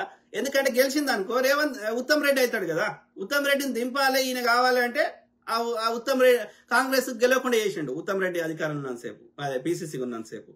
రేపు ఉత్తమ్ రెడ్డి ఆధ్వర్యంలో ఆయన గెలిచిండు అనుకో, ఆయన ముఖ్యమంత్రి అవుతాడు కదా, ఈయనకు కావాలని ఉంటాయి కదా. సో అట్లా ప్రతి ఉప ఎన్నికల ఆయనకి ఇయ్యకరా అని చెప్పిన మా వచ్చగానికి హుజూరాబాద్ లో, ఆ పొరగాని పేరు నేను మర్చిపోతే వెల్మైన. సో ఇయ్యకరా అంటే ఆ పిల్లగానికి ఇచ్చిండు, ఎన్ఎస్సీ స్టూడెంట్, ఆయన పేరు ఏదో మర్చిపోతే. సో అట్లా కరెక్ట్ గా అది కూడా ఎన్నికల ముందు ఇస్తాడు, మళ్ళీ పోయి ఏదో ప్రచారం చేసినట్టుగా నటిస్తాడు. సో అంటే ఈ బలహీన అభ్యర్థులకు టికెట్ ఇవ్వడం వల్ల ఆ కాంగ్రెస్ కు పడాల్సిన ఓట్లన్నీ ఆ బీజేపీకి పడిపిస్తున్నాడు. ఓకే, అట్లా సగం ఓట్లు పీక పెట్టిండు. లేకపోతే తెలంగాణలో 8 సీట్లు వచ్చి కర్ణాటకలో 15-16 సీట్లు వస్తే ఇలా రాహుల్ గాంధీ ప్రధాని అయ్యేటాడు కదరా, దేశం బాగుపడేది కదా, ఈ ముండకొడుకు పోయేటాడు కదా, ఈ అన్పడ్ గవార్, ఈ బాబన్లో రాజ్యం పోయేది కదా. అంటే అంటారు కదా, ఇది కన్నతల్లిని రొమ్ము గుద్దినట్టే అయిపోయింది. కరెక్ట్ కాదు రేవంత్ రెడ్డి గారు. వాడు నిన్ను ఎందుకు తీసుకొచ్చి పెట్టిండో, మరి నీకు పైసలు ఈ ఆంధ్రోడు ఇచ్చిండా, ఆ బీజేపీ వాడు ఇచ్చిండా, ఆ బీజేపీ వాళ్ళు ఆంధ్రాలు కలిసి ఇప్పుడు చేస్తుంది అయితే అదే. ఆంధ్రాలు తెలంగాణ హైదరాబాద్ లో ఉన్న ఆంధ్రాలు అక్కడున్న ఆంధ్ర పెట్టుబడిదారులు, ఆంధ్రప్రదేశ్లో ఉన్న ఇంకోటి ఉన్న బీజేపీ తోటి అంటగాగుతున్నారు, సంకనాగుతున్నారు, అన్ని చేస్తున్నారు. ఈ కుట్రలు చేసి ఈ రేవంత్ రెడ్డిని తెచ్చి ఇక్కడ కూర్చుని పెట్టిరేమో ఇది ఈ ఆంధ్ర వ్యాపారస్తులు. మొత్తం మీద అయితే ఆంధ్ర పెట్టుబడిదారులు, ఆంధ్ర వ్యాపారస్తులు బీజేపీ సంకనాగుతున్నారు. ఓకే, సో ఆ విధంగా మనకి అలా కేంద్రంలో కాంగ్రెస్ రాకుండా చేయడంలో ఏది బీజేపీ దింపడంలో ఏది బీజేపీ సహకరించిండు రేవంత్ రెడ్డి. లేకపోతే అట్లీస్ట్ బీఆర్ఎస్ కి 2 సీట్లు అని వస్తుండే. నేనేమంటున్నా, తెలంగాణ బాగుపడాలంటే కాంగ్రెస్ అధికారులు ఉండాలి. కాంగ్రెస్ లో ఒక రేవంత్ రెడ్డి నిర్ణయాలు తీసుకోడు. దాంతో పాటు ఆల్టర్నేటివ్ గా ప్రతిపక్షంగా బీఆర్ఎస్ ఉండాలి, బీజేపీ కాదు. బీజేపీ ఉంటే ఒక్క ప్రజా సమస్య మీద చర్చ ఉండదు, మతం గొడవలు తప్ప ఏముండదు, అన్నదమ్ముల మధ్యలో కొట్లాట పెట్టుడు తప్ప నీకు నాకు బువ్వ పెట్టేది ఏది ఉండదు. జై శ్రీరామ్ అంటాడు, జై శ్రీరామ్. ఆ శ్రీరాముడు ఓడో మాకు తెలియదు. వాడు ఓడో నార్త్ ఇండియాలో ఎక్కడనో ఆర్యుడికి ఎక్కడ పరిపాలించిండో ఎవరికి తెలియదు. వాడు వచ్చేసి మాకు దేవుడు ఎట్లయితారా, మాకు లేరా ఇక్కడ దేవుళ్ళు దేవతలు, మా సమ్మక్క కాదా దేవత, మరి మొక్కోపో. నీ యూపీలో పోయి జై సమ్మక్కను చూద్దాం, జై సారలమ్మను, అవి దేవుళ్ళే కాదండి అంటాడు ముక్కుతోటి చిన్న చేరుగాడు. ఆంధ్ర గోదావరి జిల్లాలో ఎందుకు బాపన్న నా కొడుకు నాశనం చేస్తున్నారు ఈ యొక్క ఆంధ్రాకి సంబంధించిన వాళ్ళు. ఈ ఆంధ్ర చెందిన బాపన్ ముండా కొడుకులు ఆడ తిరుపతిలో అది రాయలసీమలో మొత్తం వాళ్ళ గుళ్ళల్లో ఉండే తోడోడు అన్ని ఆంధ్ర గుళ్ళు ఫేమస్ అవుతాయి. సింహాచలం ఫేమస్ అవుతుంది, లేకపోతే ఈ యొక్క ఏది తిరుపతి ఫేమస్. తిరుపతి ఎవడు ఆడ గుడే లేదు అసలు. యాక్చువల్లీ అది వెంకటేశ్వర స్వామి అనేటది వీడు పెట్టుకున్నాడు, అంతకుముందు అది బుద్ధుందో ఎవరిదో యాక్చువల్ విగ్రహం అది. ఓకే, సో అట్లా నువ్వు ఎక్కడ తీసుకో. ఆంధ్రాలో ఉన్న దేవుళ్ళు ఎట్లా పవిత్రం అవుతుంది? మా భద్రాచలం ఎందుకు కాదు, మా దగ్గర ఉన్న ఇంకో వేములవాడ ఎందుకు కాదు, ఇంకో యాదగిరిగుట్ట ఎందుకు కాదు? ఎంతమంది ఆంధ్రాలు మన దగ్గరకు వస్తారు, మనం ఎందుకు ఆడిపోతాము పిచ్చినా కొడుకులము? ఆలోచించాను మిత్రులారా. ఇది దోపిడీ జరుగుతుంది, మన దగ్గర సంపద దోసుకుంటారు, మనం కంట్రోల్ చేసే ప్రయత్నం చేస్తున్నారు. మనమేమో ఎడ్డిగోదలు లెక్క అర్థం చేసుకుంటలేం వాళ్ళ కుట్రల్ని. ఓకే, అర్థమైందా? సో ఆ క్రమంలో ఇక్కడ ఏం చెప్తున్నా అంటే, ఈ 30-40% ఉన్న బీఆర్ఎస్ ఓడు ఎందుకు 5% కూడా ఓటు బ్యాంక్ లేని బీజేపీతో ఎందుకు అలా విలీనం చేస్తా అంటున్నావు? లేకపోతే వాళ్ళతో కలిసి దోస్తీ ఎందుకు చేస్తున్నావు? వాడి గోలేంది, వీడి గోలేంది. వీనికి ఏం కావాలి? బీఆర్ఎస్ అంటే అధికారం కావాలి. ఓకే, ఎట్లా నేసి అధికారంలో ఉండాలి, సింపుల్. ఓకే, అధికారం ఎందుకు కావాలి? అధికారం ఉంటే దోసుకోవచ్చు, అధికారం ఉంటే దోసుకున్నది దాచుకోవచ్చు. ఇప్పుడు అధికారం లేకపోతే రేవంత్ రెడ్డి లేకపోతే కాంగ్రెస్ ఏది ఇన్వెస్టిగేషన్ చేసి వాడికి అడ్డదారులు దోసుకునేవన్నీ మళ్ళీ ప్రజలకు ఎందుకు చేస్తుందేమో అని భయం. ఓకే, అంటే కాబట్టి దోసుకోవాలన్నా దోసుకునేది దాచుకోవాలన్నా అధికారం కావాలి. ఎవరికి? బీఆర్ఎస్ కి. బీజేపీకి ఏం కావాలి? ఈడ వచ్చే అవకాశం ఉంటే బీజేపీ వస్తుంది. ఈడ వచ్చే అవకాశం లేకపోతే వానికి ఓడైతే వాటాలు ఇస్తాడో వాడు ఉండాలి. ఇప్పుడు ఇక్కడ బీఆర్ఎస్ వచ్చింది అనుకో, బీజేపీకి ఏం లాభం? రేపు పొద్దున ఎంపీల సంఖ్య తక్కువ పడ్డా, రేపు ఏదైనా బిల్లు తెచ్చినా వానికి మద్దతు. ఇప్పటి వరకు బీఆర్ఎస్ బీజేపీ పెట్టిన ఏ బిల్లుకి వ్యతిరేకంగా ఓటేయలే. కాబట్టి కాంగ్రెస్ అయితే వ్యతిరేకం చేస్తుంది కదా. కాబట్టి నీ బిల్లులు పాస్ కావాలన్నా, నీకు వాడు కేసీఆర్ దోసుకున్న దానిలో వాటాలు కావాలన్నా, ఇక్కడ నువ్వు వచ్చే పొజిషన్ ఉంటే నువ్వు వస్తావు, డైరెక్ట్ మొత్తం దోసుకుంటావు. నువ్వు వచ్చే పొజిషన్ లేకపోతే నీకు వాటాలు ఇచ్చినోడు ఉండాలి ఆడ అధికారంలో. నీకు వాటాలు ఇయ్యనోడు ఉండనియవు వాడిని. అది కాంగ్రెస్ డిఎంకేనో లేకపోతే తృణమూల్ కాంగ్రెస్ ఇంకో పార్టీలను అయితే ఉండనియవు. ఎందుకంటే వాళ్ళు తెచ్చిన నువ్వు బిల్లుకి సపోర్ట్ చేయరు, బిల్లును వ్యతిరేకిస్తారు, అట్లనే నీకు వాటాలు పంచిపెట్టవు. కాబట్టి అది కాంగ్రెస్ ఉండొద్దు ఇక్కడ. రెండోది, కాంగ్రెస్ ఇక్కడ ఉంటే వాళ్ళ యొక్క జాతీయ పార్టీకి ఎంతో కొంత డబ్బు ఫండింగ్ వచ్చే అవకాశం ఉంటుంది. కాబట్టి ఆ ఫండింగ్ వాళ్ళు వేరే రాష్ట్రాల ఎన్నికలకు వాడతారు. కాబట్టి కాంగ్రెస్ దగ్గర డబ్బులు ఉండకూడదు అంటే కాంగ్రెస్ ఏ రాష్ట్రంలో అధికారంలో ఉండదు. అందుకని కాంగ్రెస్ ప్రభుత్వం లేకుండా కాంగ్రెస్ కానీ కాంగ్రెస్ మిత్రపక్షాలు బీజేపీని వ్యతిరేకించే పార్టీలు అది ఎక్కడ అధికారం లేకుండా చేయాలి. ఎందుకంటే అవి అధికారం లేకపోతే కాంగ్రెస్ కి జాతీయ పార్టీ అయిన 70 ఏళ్ళు దేశాన్ని పరిపాలించిన కాంగ్రెస్ పార్టీకి ఓటు బ్యాంక్ ఉన్నా కానీ ఇక్కడ ఫండింగ్ డబ్బులు లేకుండా ఎన్నికలు పోటీ చేయలేం. కాబట్టి సో వీళ్ళ ఫండింగ్ సోర్స్ కొట్టాలి, వీళ్ళ దగ్గర డబ్బులు లేకుండా చేయాలి. అందుకోసం కాంగ్రెస్ ప్రభుత్వాలను ఎన్ని రకాలుగా సిబిఐ, ఈడీ, బురదల్లి, ముస్లింల పార్టీ అని రకరకాలుగా ఎన్ని కుట్రలు చేసినా కాంగ్రెస్ లేకుండా చేయడానికి, లేకపోతే అన్ని వేరే పార్టీలతోటి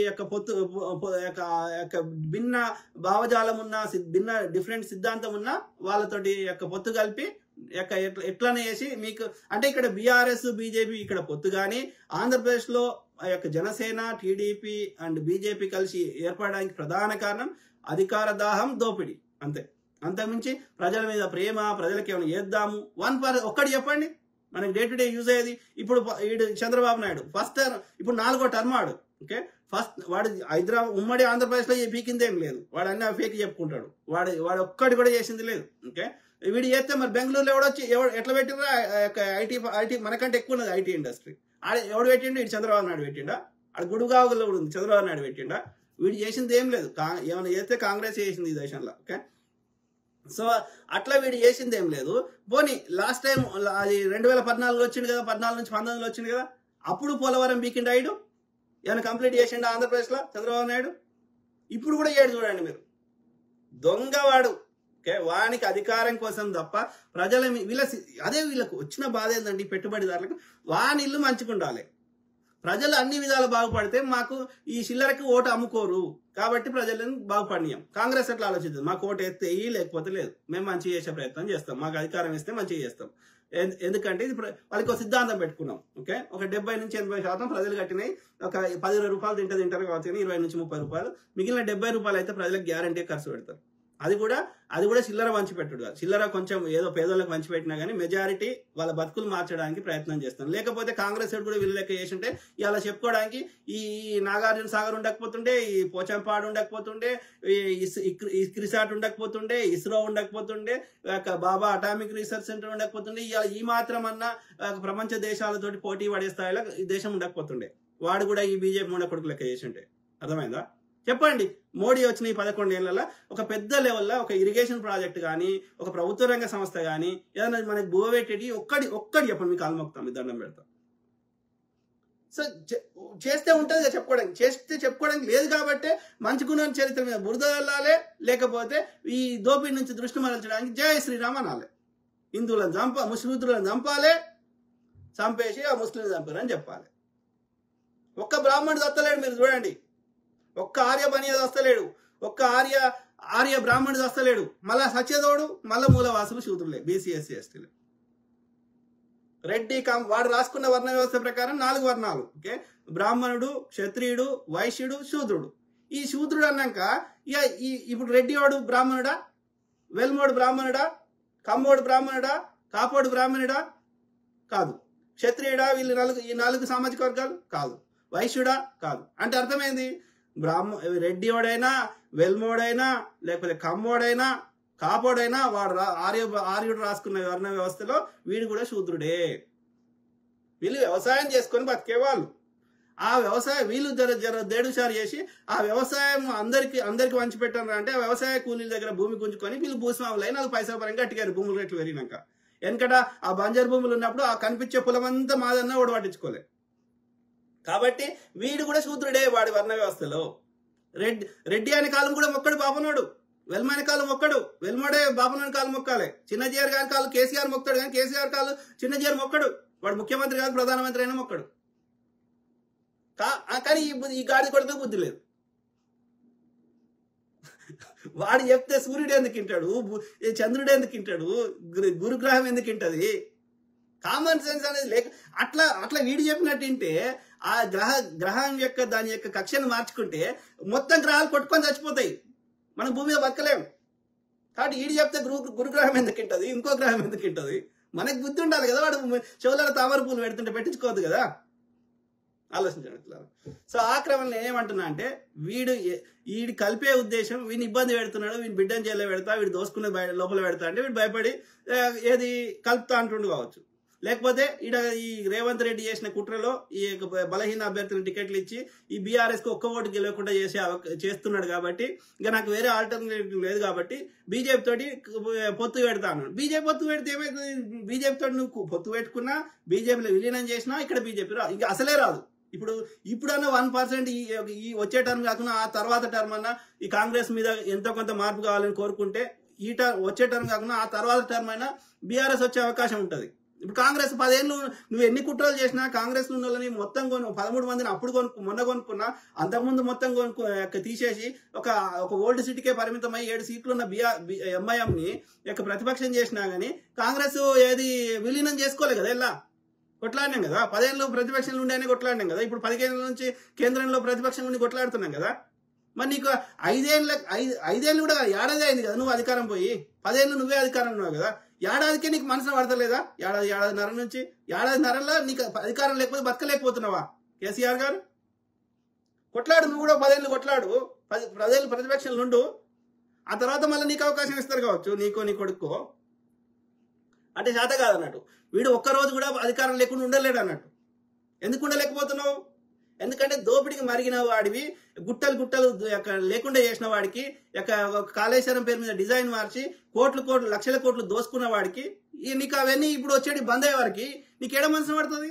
బంద్ కాబట్టే నువ్వు దోసుకునే మళ్ళీ ప్రజలకి వాళ్ళకెళ్ళి మళ్ళీ ప్రజలకు కట్టిపోయేవాటే, ఉల్టా కట్టిపోయేవాటే. ఎన్ని లక్షల ఎకరాలు నువ్వు కబ్జా పెడితే అవన్నీ ఏడ గుంజుకుంటారని నీకు భయమై చెయ్యని కుట్రలు లేవు. అర్థమైందా? అంటే నీవు అధికారం లేకపోతే ఆడ చంద్రబాబు నాయుడు గాడు, ఈడ నువ్వు ఒక్కరోజు కూడా ఉండలేవు. అంటే దోపిడి ఉండే కొడుకులు. మరి కాంగ్రెస్ ఉన్నది కదరా 10 ఏళ్ళు. నువ్వు ఎన్ని కుట్రలు చేసినా ప్రజాముఖంగా కొట్లాడినాం కానీ ఈ అడ్డదారులు వెతుక్కోలే కదరా. నువ్వు కూడా ఉండు 10 ఏళ్ళు. ఏమైతుంది నీకు నిజంగా ప్రజల మీద ప్రేమ ఉంటే? సరే, ఏది ఏమైనా నువ్వు ఒకటే గుర్తుపెట్టుకో కేసీఆర్ గారు, మీరు తాగి ఎన్ని ఆ తాగినప్పుడు వచ్చే నీ కుళ్ళు ఆలోచనలు వాటిని మంచి వాటికి వాడితే ఆ చెడు సైడ్ కాకుండా నీ 80,000 పుస్తకాల జ్ఞానము ఆ ప్రజలకైనా మంచి చేద్దామని వాడుకుంటే ఇవాళ నువ్వు చరిత్రలో మిగిలిపోయేవాడు కదరా ముడకొడక. నువ్వు దాన్ని ఎంతసేపు కుట్రలు కుతంత్రాలు చేసి ఏం సాధిస్తావురా? మీ తాత చావలేదా? మీ నాయన చావలేదా? నువ్వు చావవా?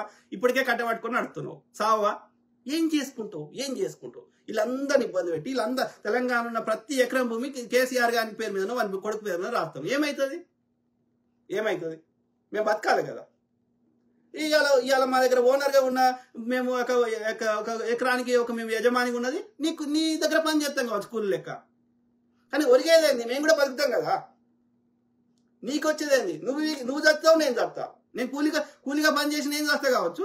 నువ్వు నన్ను పిలుచుకొని నా రక్తాన్ని పిలుచుకొని నువ్వు కూడా చస్తావు కదా. నువ్వేం బతకవు కదా. మరి దేనికి? నేను సంతోషంగా ఉంటే నీకెందుకు బాధ అవుతుంది? అంటే నీ మైండ్ విషమైంది. ఈ దోపిడి మెంటాలిటీ, బానిస మెంటాలిటీ, నీ మైండ్ క్రికెట్ ఉంది.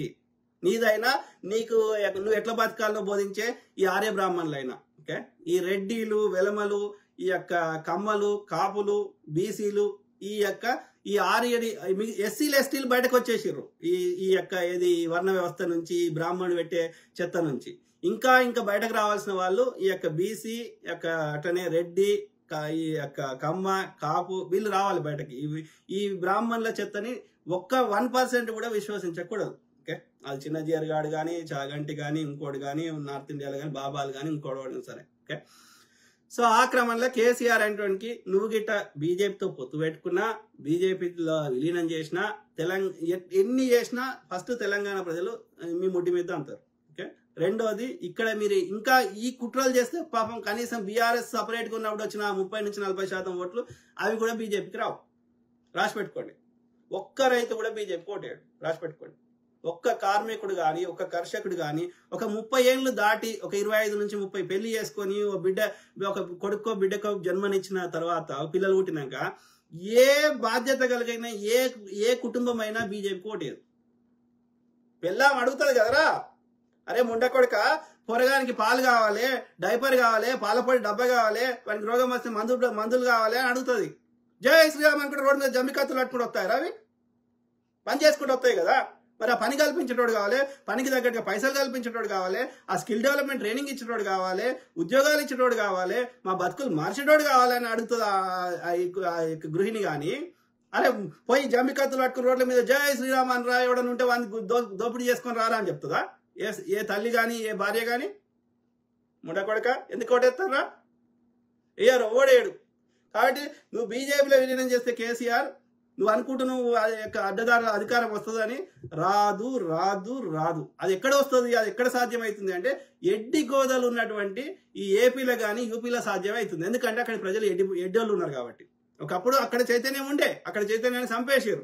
కందుకూరి వీరేశలింగం పంతులు గారు, ఒక డొక్కా సీతమ్మ, ఒక అల్లూరి సీతారామరాజు, అట్లా ఒక గుర్రం జాషువా గారు, ఇట్లా మహనీయులందరూ ఉన్నప్పుడు అప్పుడు వేరే ఉండే ఆంధ్రప్రదేశ్.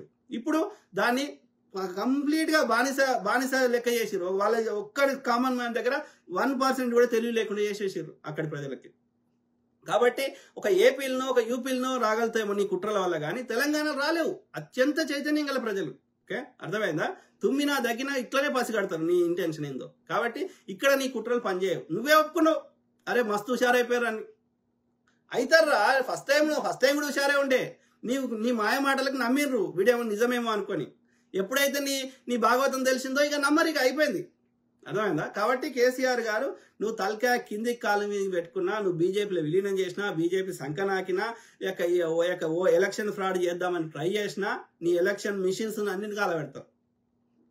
అర్థమైందా? గుర్తు చేసుకో, ఒకసారి సాయుధ పోరాటం గుర్తు చేసుకో, ఒకసారి రాడికల్ ఉద్యమం గుర్తు చేసుకో, ఒకసారి నక్సలైట్ల ఉద్యమం గుర్తు చేసుకో. అన్ని ఉద్యమాలు ఇటునే ఎందుకు వస్తాయి తెలంగాణలో? ఎందుకంటే ఇక్కడి ప్రజలు అత్యంత చైతన్యం గలవారు, అత్యంత రాజకీయ విషయ పరిజ్ఞానం గలవారు. కాబట్టి అన్యాయాన్ని భరించరు, ఒక్క 1% కూడా తీసుకోరు. నీ గడిల గడ్డి మొలవదురా అన్నది సాకలి ఐలమ్మ.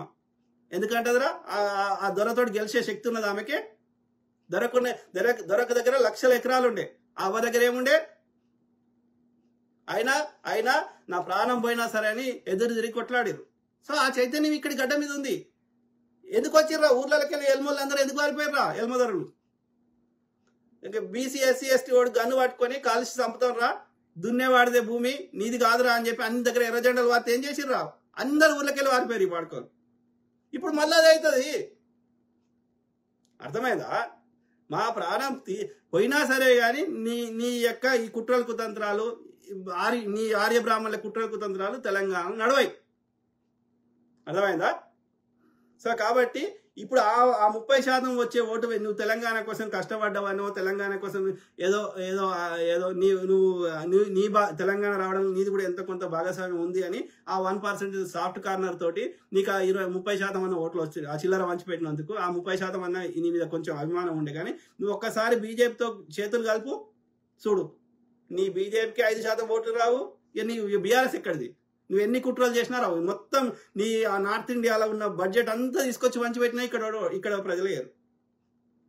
ఎందుకంటే నువ్వు పెట్టుబడి పెడితే అంతకు 1000 రెట్లు 1,00,000 రెట్లు తీసుకుంటావు కదా, ఉన్న భూములని గుంజుకుంటావు కదా. ఎందుకు కొట్టేస్తారు? అయ్యారు వచ్చినా ఒకటేరు. ఓకే, అది కేసీఆర్ తెలుసుకో. ఓకే, మోస్ట్ ఆఫ్ ది మాట్లాడినట్టున్నా మిత్రులారా, మీ కామెంట్ చూద్దాం. ఓకే ఓకే చెప్పినట్టున్నా కదా. కుట్రలు పని తెలంగాణలో అయితే పనిచేయ. సింపుల్. చూద్దాం.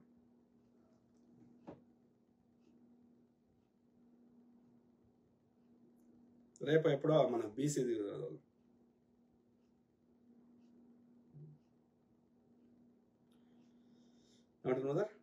రాజు డొగ్గల జై భీమ్ రాజ్ సార్, జై Bhim all to my brother sisters friends everyone. Okay, Rajender Reddy Singasani ఏమంటున్నారు?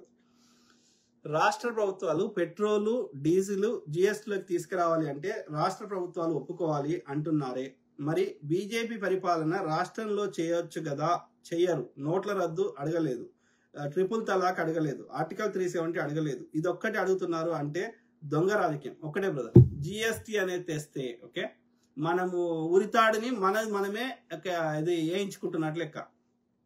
గతంలో జిఎస్టీ రాకముందు కూడా ట్యాక్సులు ఉన్నాయి కదా, ప్రతిదానికి డిఫరెంట్గా ఉన్నాయి, ఒకటే పేరు మీద లేకుండా డిఫరెంట్గా ఉన్నాయి. ఓకే, సో డిఫరెంట్గా ఉన్నాయి కానీ ఆ వసూలు చేసేది రాష్ట్ర ప్రభుత్వం, మెజారిటీ రాష్ట్ర ప్రభుత్వం వసూలు చేసేది, ఒకటి రెండు కేంద్రం తప్ప.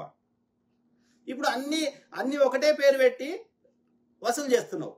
కానీ ఇక్కడ జిఎస్టీ పెట్టడం వల్ల మనకి ఎందుకు నష్టం అవుతుందంటే ఈ పైసల్ని ఫస్ట్ జిఎస్టీ పేరు మీద కేంద్రం వసూలు చేస్తుంది.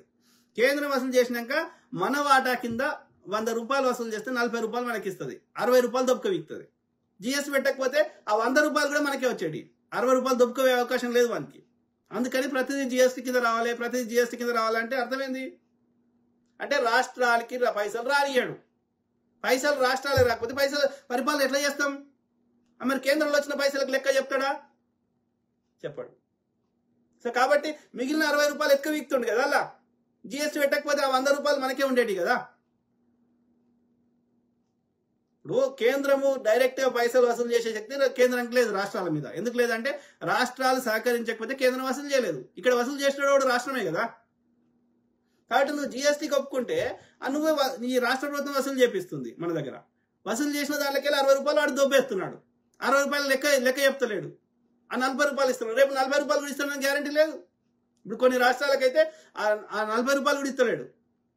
కర్ణాటక, కేరళ 5 రూపాయలు కూడా ఇస్తలేడు వాళ్ళకి. అంటే 100 రూపాయలు జిఎస్టీ అక్కడ మొత్తం వాడే తీసేసుకుంటాడు. కాబట్టి జిఎస్టీకి ఒప్పుకోవద్దు.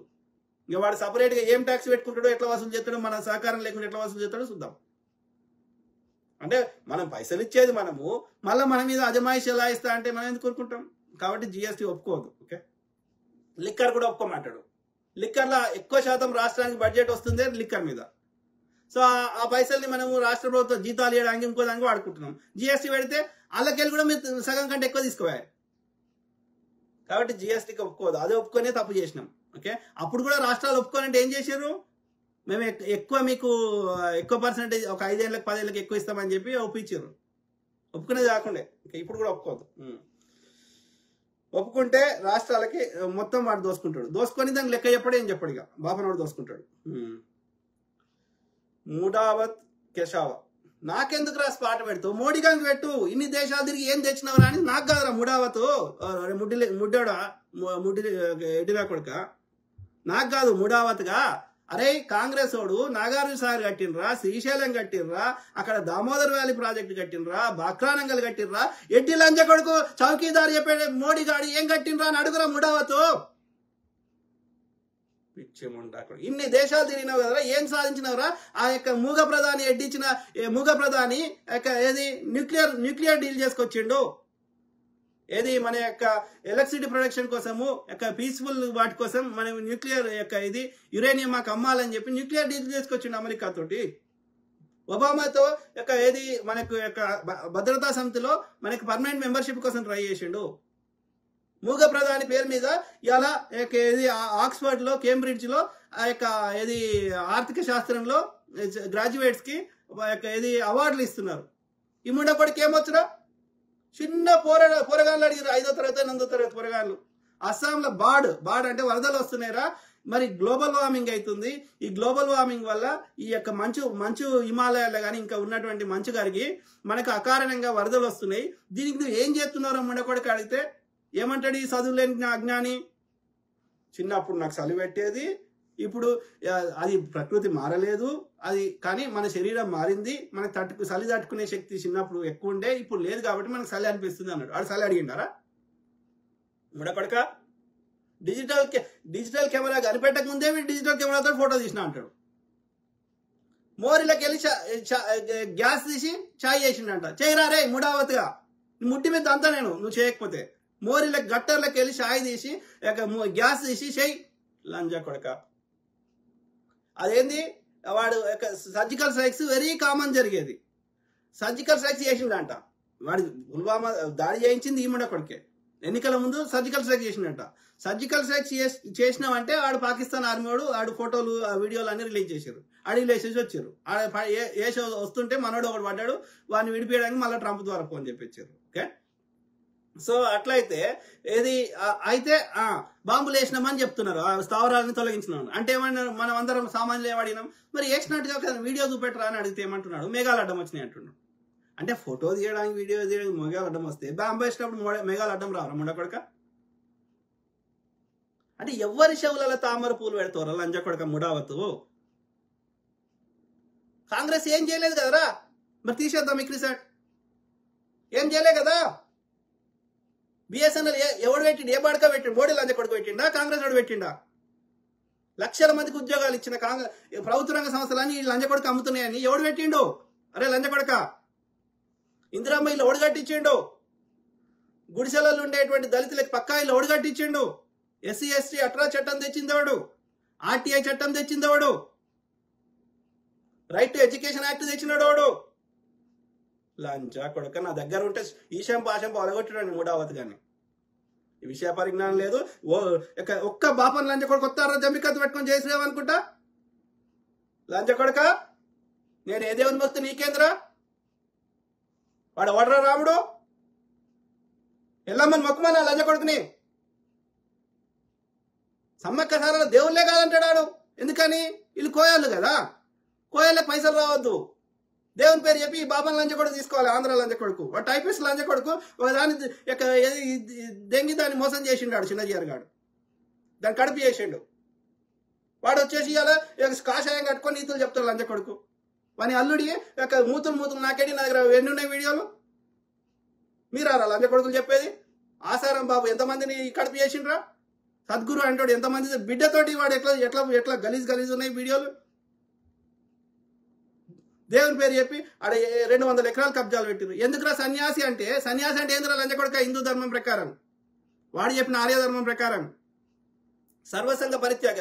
మేము రమణ మహర్షిని తిడతలేం కదా, ఒక పరమహంస యోగానందం తిడతలేం కదా, ఒక స్వామి వివేకానందం తిడతలేం కదా, ఒక రామకృష్ణ పరమహంసం తిడతలేం కదా. మరి ఈ లంచ కొడుకులకు ఎందుకురా?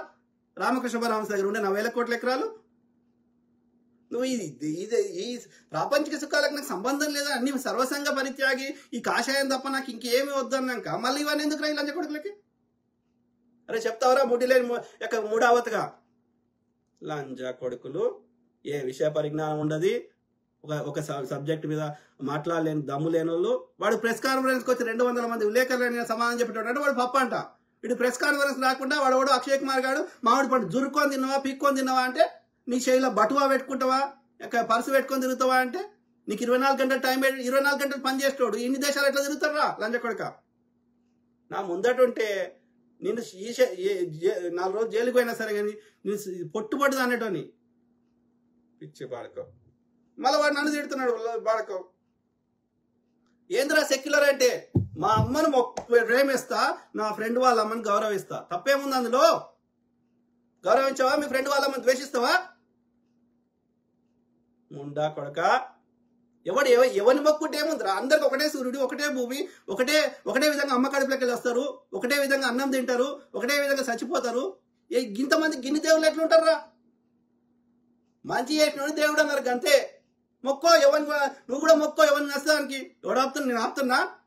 నాకు నష్టం కానంత వరకు, దేవుడి పేరు చెప్పి దోసుకోనంత వరకు, దేవుడి పేరు చెప్పి మూఢాచారం జొప్పించినంత వరకు, ప్రజలకు నష్టం కానంత వరకు నువ్వు ఏ దేవునైనా మొక్కరా నేను వద్దంటాడు.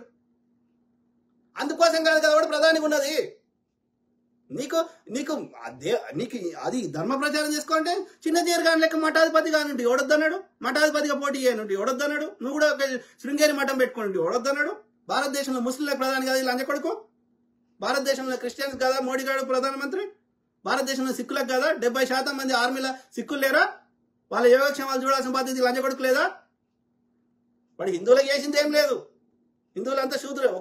వాడి వల్ల లబ్ధి చేకూరుతుంది ఆర్య బనియాలు, ఆర్య బ్రాహ్మణులు తప్ప ఎవరికి మిగతా హిందూ శూద్రులకు కానీ, ముస్లింలకు కానీ, క్రిస్టియన్లకు కానీ, సిక్కులకు కానీ వాళ్ళు ట్యాక్సీలు కడతలేరా? వాళ్ళు భారతీయ చట్టాలు పాటిస్తలేరా? వాళ్ళ యోగక్షేమాలు చూడాల్సిన బాధ్యత లంచ కొడుకు లేదా? వాళ్ళు ఓటే లేదా? లంచ కొడక. ఓటు వేసినానికి ఏం చేయాలి, ఓటు వేయడానికి ఏం చేయాలి? వాడు ఓటు వేయకపోయినా వాడు ట్యాక్స్ అయితే కడుతుండు కదా. సిక్కులైన పెట్రోల్ వేయించుకుంటే వాళ్ళకెళ్ళి కడుతుండు కదా మోడీ గారికి. ఒక క్రిస్టియన్ అయిన వ్యాపారం చేసుకుంటే అది కడుతుండు కదా ఇన్కమ్ ట్యాక్స్, ఇంకో ట్యాక్స్. ముస్లిం కడతలేట్రా ట్యాక్సులు. లంచ కొడక. చెప్పురా మోడీ గాడు హిందువులకు చేసిన ఒక్క మంచి పని చెప్పురా, ఒక్కటి చెప్పురా లంచ కొడక. వాడకావు. ఒక గుడి కట్టించిండారా? ఏ గుడి కట్టించారా మోడీ గారు చెప్పురా? అన్ని ప్రజలే చందాలు వేసుకొని కట్టుకున్నారు కదరా. అది అయోధ్యలో ఉన్న రామాలయం అయినా సరే, భాగ్యలక్ష్మి టెంపుల్ అయినా సరే, వేములవాడ రాజరాజేశ్వర స్వామి అయినా ఏం చేసిండ్రా హిందువులకి లంచ కొడక? వాడకావు. హిందువుల దగ్గర దోసుకోవాలి, హిందువులను చంపాలి, శూద్రులని చంపేసి ముస్లింల కేశం వేసుకోవచ్చని చంపి ముస్లిం చంపారని ప్రచారం చేయాలి. దోసుకోవడం తప్ప ఏం చేస్తలేడు లంచ కొడుకు. నా ముందట కనవాడు, చెప్తాను ఈ సంగతి. నీ మొఖం రా, నువ్వు ఎన్ని కుట్రాలు చేసినా సొంత పేరు పెట్టుకొని లంచ కొడుకులు మీరు కామెంట్ పెట్టడానికి హక్కు లేదు. నీ తల్లిదండ్రులు నీ బొడ్డు పేరు కోసిన వాళ్ళు పెట్టిన పేరు పెట్టుకునే దమ్ము లేని నువ్వే కామెంట్ ఎందుకు పెడతావురా? డిలీట్ చేస్తా నేను. మీ లంచ డిలీట్ చేస్తా, ఇంకా నకరాలు దొరికితే బ్లాక్ చేస్తా. ఎందుకంటే నిజాన్ని అంగీకరించలేని వాడు హిందువే కాదు, ఆర్యుడు, సనాతన ఆర్యుడు. చూపెట్టరా రే లంచ కొడుక. రామాయణంలా, మహాభారతంలా, ఇంకో పుస్తకంలో హిందూ శబ్దం చూపెట్టరు లంచ కొడుక. కాబట్టి నువ్వు హిందువు కాదు, నువ్వు ఆర్యుడివి, దోపిడిదారివి, పర్షియా నుంచి ఈ దేశంకి వచ్చిన వాడివి, ఇక్కడి మూలవాసివి కాదు. కాబట్టి ఈ మూలవాసిన మీద ప్రేమ ఉండదు. అది చెప్తున్నారా, నువ్వు ఎన్ని కుట్రలు చేసినా ఆంధ్ర పెట్టుబడిదారి లంచ కొడుకులు, ఓకే, బీజేపీతో కుమ్మక్క ఎన్ని కుట్రలు చేసినా, మీరు ఎన్నెన్ని ఎకరాలు జూబ్లీహిల్స్, బంజారాహిల్స్, గచ్చిబౌలి, ఇంకో మాదాపూర్, ఏమేమి కొత్తపేట, ఎక్కడెక్కడ కుక్కటిపల్లి, ఎక్కడెక్కడైతే మీరు కబ్జాలు పెట్టిర్రో మొత్తం గుంజుకుంటారా బాడుకో. మీరు ఇట్లనే ఏరి తెలంగాణ, ఇప్పుడు ఆంధ్రాలో వస్తే మమ్మల్ని బతకనియరు, మా తెలంగాణలో వచ్చేసి మమ్మల్ని బతకనిస్తారు లంచ కొడుకులు. మళ్ళీ ఇక్కడ ఇది నిజాం భాష, ఇది ఉర్దూ భాష, ఇది ఇంకోటి అని ఎక్కిరించిన వాళ్ళు ఎందుకు వచ్చిర్రా? ఆడ చెన్నైలో ఉండేటోళ్ళు ఆడ చెన్నైలో ఇబ్బంది పెడితే వాళ్ళు దాన్ని ధర్మేసారు, ఈడ మమ్మల్ని ఇబ్బంది పెడితే మేము దాన్ని ధర్మేసినాం. ఓన్లీ అధికారం మేము స్వయం పరిపాలన చేసుకుంటున్నాం. కానీ నెక్స్ట్ ఏమవుతుంది, ఈ మార్వాడి బాడుకోవాలని, నార్త్ ఇండియా బాడుకోవాలని, ఈ ఆంధ్ర బాడుకోవాలని మొత్తం మేము వ్యాపారానికి కాలబెడతాం. ఏం బిక్తారా? నీ టీవీ స్టేషన్ అని కాలబెడతాం. ఏం బిక్తారా? చీరి చింత కడతాం బాడుకో. తెలంగాణ అడవై, నీ ఏపీలో యూపీలో ఏం బిక్కుంటారో అక్కడి ప్రజలు చైతన్యం, వాళ్ళని కూడా చైతన్యం చేస్తాం, ఆడ కూడా గుద్ద మీద అంతాం మిమ్మల్ని. జై భీమ్, జై భీమ్ ఉచ్చుల అంతేగా. జై భీమ్, జై భీమ్, జై భీమరావు. సురేష్ దోమకొండ, నమస్తే అన్న, నమస్తే టు ఎవ్రీవన్. ఓకే, సో అక్కల రామకృష్ణ ఏమంటున్నారు, ఇందిరాగాంధీ ఉన్నప్పుడు మేము కాంగ్రెస్నే కానీ నువ్వు ఓకే, అక్కల రామకృష్ణ నీకు సిగ్గుశలం లేదు, గుర్తుపెట్టుకో బిడ్డ. ఓకే, ఇప్పుడు కాంగ్రెస్ దోసుకోవాలనుకుంటే ఆర్టీఐ చట్టం తెస్తుంది ఎక్కడన్నా. ఆ ఆర్టీఐ చట్టానికి తూట్లు పడుతున్న బాడుకోవాడు ఇది మోడీగాడు. ఓకే, డాక్టర్ మన్మోహన్ సింగ్ గారు ఉన్నప్పుడు పిఎం రిలీఫ్ ఫండ్ ఉండే, అది ఆర్టీఐ కింద వచ్చేది. దానికి ఇచ్చిన ఒక్క ప్రతి ఫండ్ లెక్క చెప్పేటోళ్ళం దేనికి ఖర్చు పెడుతున్నాము. ఈ మొండకోడికి వచ్చినాక పిఎం కేర్ ఫండ్స్ అని మార్చిండు, ఆర్టీఐ కింద రాకుండా చేసేసిండు. అది ఏం చేస్తుండో ఎవరిని తెలియదు. చెప్పరా అయ్యా, స్కాములు చేసిన కాంగ్రెస్ మరి గిన్ని కట్టినప్పుడు నీతిమంతుడైన మోడీ మొండకోడికి ఎన్ని కట్టాలి? 13 ప్రధానమంత్రులు 67 ఏళ్ళు పరిపాలన చేసిన అప్పు ఎంత? 56 లక్షల కోట్లు. ఒక్క మోడీ లంచకొడుకు వచ్చినాక ఇవాళ 200 లక్షల కోట్ల అప్పు దాటింది దేశంది. 150 లక్షల కోట్ల అప్పు చేసిండు. యాడికి పోయిన పైసలు? ఎమర్జెన్సీ కోసం ఏది ఆర్బీఐ దగ్గర ఫండ్ పెట్టుకుంటే అది తీసుకున్నాడు. ప్రింటింగ్ ప్రెస్ లో ప్రింట్ అయ్యి ఆర్బీఐ దగ్గరకు వచ్చే లోపల మాయమైపోయినాయి నోట్లు. యాడికి పోయినాయి పైసలన్నీ? ఇన్ని ప్రభుత్వ రంగ సంస్థలు ఇన్ని దోస్తులకు ఇచ్చేసినావు. ప్రభుత్వ రంగ సంస్థల పేరు మీద, బిఎస్ఎన్ఎల్ పేరు మీద భూములు అమ్ముకున్నా మనకి లక్షల కోట్లు వస్తుండే బడ్జెట్లకి. యాడికి పోయినాయి పైసలు? అది మార్కెట్ రేట్ ఎంత ఉన్నాయి వాటి మీద భూములు? నువ్వు నీ దోస్తులకు ఎంతకి ఇస్తున్నావు? 3000 కోట్లకి ఇస్తావు. లక్షల కోట్ల భూములు అమ్ముకున్నా వస్తాయి. ఎందుకు ఇస్తున్నావు? నువ్వు రాగానే ఎందుకు నష్టాలు వస్తాయి? నష్టాలు వచ్చిన బూచి చూపెట్టి ఆ యొక్క ప్రభుత్వ రంగ సంస్థలు ఎందుకు నీ దోస్తులకి అది అప్పనంగా ఫ్రీగా ఇచ్చేస్తున్నావు? ప్రైవేట్ సంస్థలేమో నష్టాలు వచ్చినాయి అని చెప్పేమో వాళ్ళ రుణాలు మాఫీ చేస్తాడు. మనం బ్యాంకులలో దోసుకున్న సొమ్ము తీసుకుపోయి ఎల్ఐసిలో ఇంకో దగ్గర దోసుకున్న, ఎస్బీఐ దగ్గర దోసుకున్న తీసుకుపోయి ఆ లంచ కొడుకులకు ఇస్తాడు. ఏది ప్రైవేట్ సంస్థలకి, గుజరాతీ బనియాలకి. ప్రభుత్వ రంగ సంస్థలు వీటి రాగానే నష్టాలు వస్తాయి, వచ్చినాయని చెప్పి బూచిగా చూపెట్టి వీటిని బంద్ చేపిస్తాడు. ప్రైవేట్ కూడా బంద్ చెప్పి వానికి ఎందుకు ఇస్తున్నావు? వాని రుణాలు ఎందుకు మాఫీ చేస్తున్నావు? వీడిని ఎందుకు తీసుకుపోయి అప్పచెప్తున్నావు? ఈ 100 లక్షల కోట్లు ఎడిగిపోయినాయి, ఆ 150 లక్షల కోట్లు ఎడిగిపోయినాయి. కరోనా పేరు మీద 20 లక్షల కోట్లు నేను కరోనా కోసం ఖర్చు పెడతాను. ఏవి? కాంగ్రెస్ వాడు తీసుకొని దోసుకునేది తెచ్చేస్తే ఒక్కొక్క అకౌంట్లో 15 లక్షలు వస్తాయన్నావు. ఏవి? అడిగితే జుమ్లా అంటున్నావు. ఇలా విదేశాలు ఇంకా కాంగ్రెస్ ఉన్నదానికంటే నల్లధనం పెరిగింది కదా, తగ్గలే కదా. కాంగ్రెస్ వాడు ఉన్నప్పుడు 70 రూపాయలకు పెట్రోల్ వస్తే నేను 35 రూపాయలు చేస్తా అన్నావు కదా. మరి ఇలా ఎందుకు అయింది? జన్ లోక్పాల్ బిల్ చేస్తా అన్నావు కదా, కాంగ్రెస్ క్యాంపులు అన్నావు కదా. ఇలా ఎడిగిపోయింది. స్మార్ట్ సిటీలు అన్నావు, ఎడిగిపోయింది. చెప్పురా రే రామకృష్ణ రెడ్డి నా కొడుక, చెప్పడు. ఇంక చేత కాదు. ఇంకేం కావాలి? జై శ్రీరామ్ కావాలి. రైతు వచ్చి ముడ్డి మీద అంతాడు జై శ్రీరామ్ అంటే. ఆడోడో మాకు తెలియదు, వాడే చెప్పుకోలే, ఆ పుస్తకం రాసుకోలే. తీరా రామాయణది ఎక్కడన్నా రాముడు దేవుడు అని రాస్తే నేను నువ్వేం చేయమంటే అది చేస్తా. వాడు ఆర్యుడు రాసిండు, వీడు ఆదర్శ పురుషుడు రా, వీడు మేము చెప్పినట్టు ఉన్నదన్నట్టు తూచగా పాటించండి కాబట్టి వీడిని చూసి వేరే వాళ్ళు మేము చెప్పినట్టు వినాలని చెప్పి వాడు పుస్తకం రాసిండు. వీడు ఆదర్శ పురుషుడు అని రాసిండు. ఏం ఆదర్శ పురుషుడు? రాముడి లెక్క చేస్తే ఇవాళ సమాజంలో ఒక్క స్త్రీ కూడా ఒక్క వ్యక్తి కూడా అంగీకరించాడు. నిండు శూలాలు గర్భవతి అయినటువంటి, అది వీని ద్వారా పుట్టినా రావణాసురం ద్వారా పుట్టినా నిండు శూలాలైన గర్భవతిని ఒక మానవత్వం లేకుండా అడవిలో ఎవడుకుంటారా? వీడు పెట్టిన బాధలు భరించలేక ఆమె భూదేవి వచ్చి తీసుకోలేదు. భూదేవి తీసుకోవద్దుగా, ఆమె సమాధి చేసుకున్నది, ఆత్మహత్య చేసుకున్నది కదా. రాముడు చేసింది గొప్ప పని అది. భార్యని అనుమానించిండు, సాకలైన అట్లా అన్నాడని భార్యను వదిలేస్తాడా? ఎందుకంటే సమాజంలో అనుకుంటుర్రు ఈ రావణాసుని దగ్గర అన్ని రోజులు ఉంది కాబట్టి వాడు వాడుకున్నాడు, వాని ద్వారానే పుట్టిర్రు అని వాళ్ళకి అనుమానం ఉంది. ఎందుకంటే ఆ టైం మ్యాచ్ అవుతలేదు. ఆ పిల్లలు ఆమె గర్భవతి అయిన దానికి అది దానికి కావచ్చు. ఆమె అక్కడ బందీ అయింది, ఆమెను రేప్ చేసి ఉండొచ్చు, అందంగా ఉంది కాబట్టి. వాడు స్త్రీ అప్పుడు ఫ్రీ సెక్స్ అనేది ఉంది కాబట్టి. సో రాముని లెక్క చేస్తే ఒక్క సమాజంలో ఓడు కూడా అంగీకరించాడు. శంభుకుడు అనే ఒక శూద్రుడు తపస్సు చేసుకుంటే సంపుపోరా అని ఆర్యుడు చెప్తే చంపిండు. ఏకలవ్యుడు ఆయన సొంతంగా నేర్చుకున్నా కానీ ఈ ముండకొడుకు పోయి చంపిండు. ఒప్పుకుంటారా? రామకృష్ణ పిచ్చి ముండకొడుకు. ఆడ అధర్మాన్ని ధర్మబద్ధం చేస్తా అంటే ఒప్పుకుంటామా? ఒప్పుకో.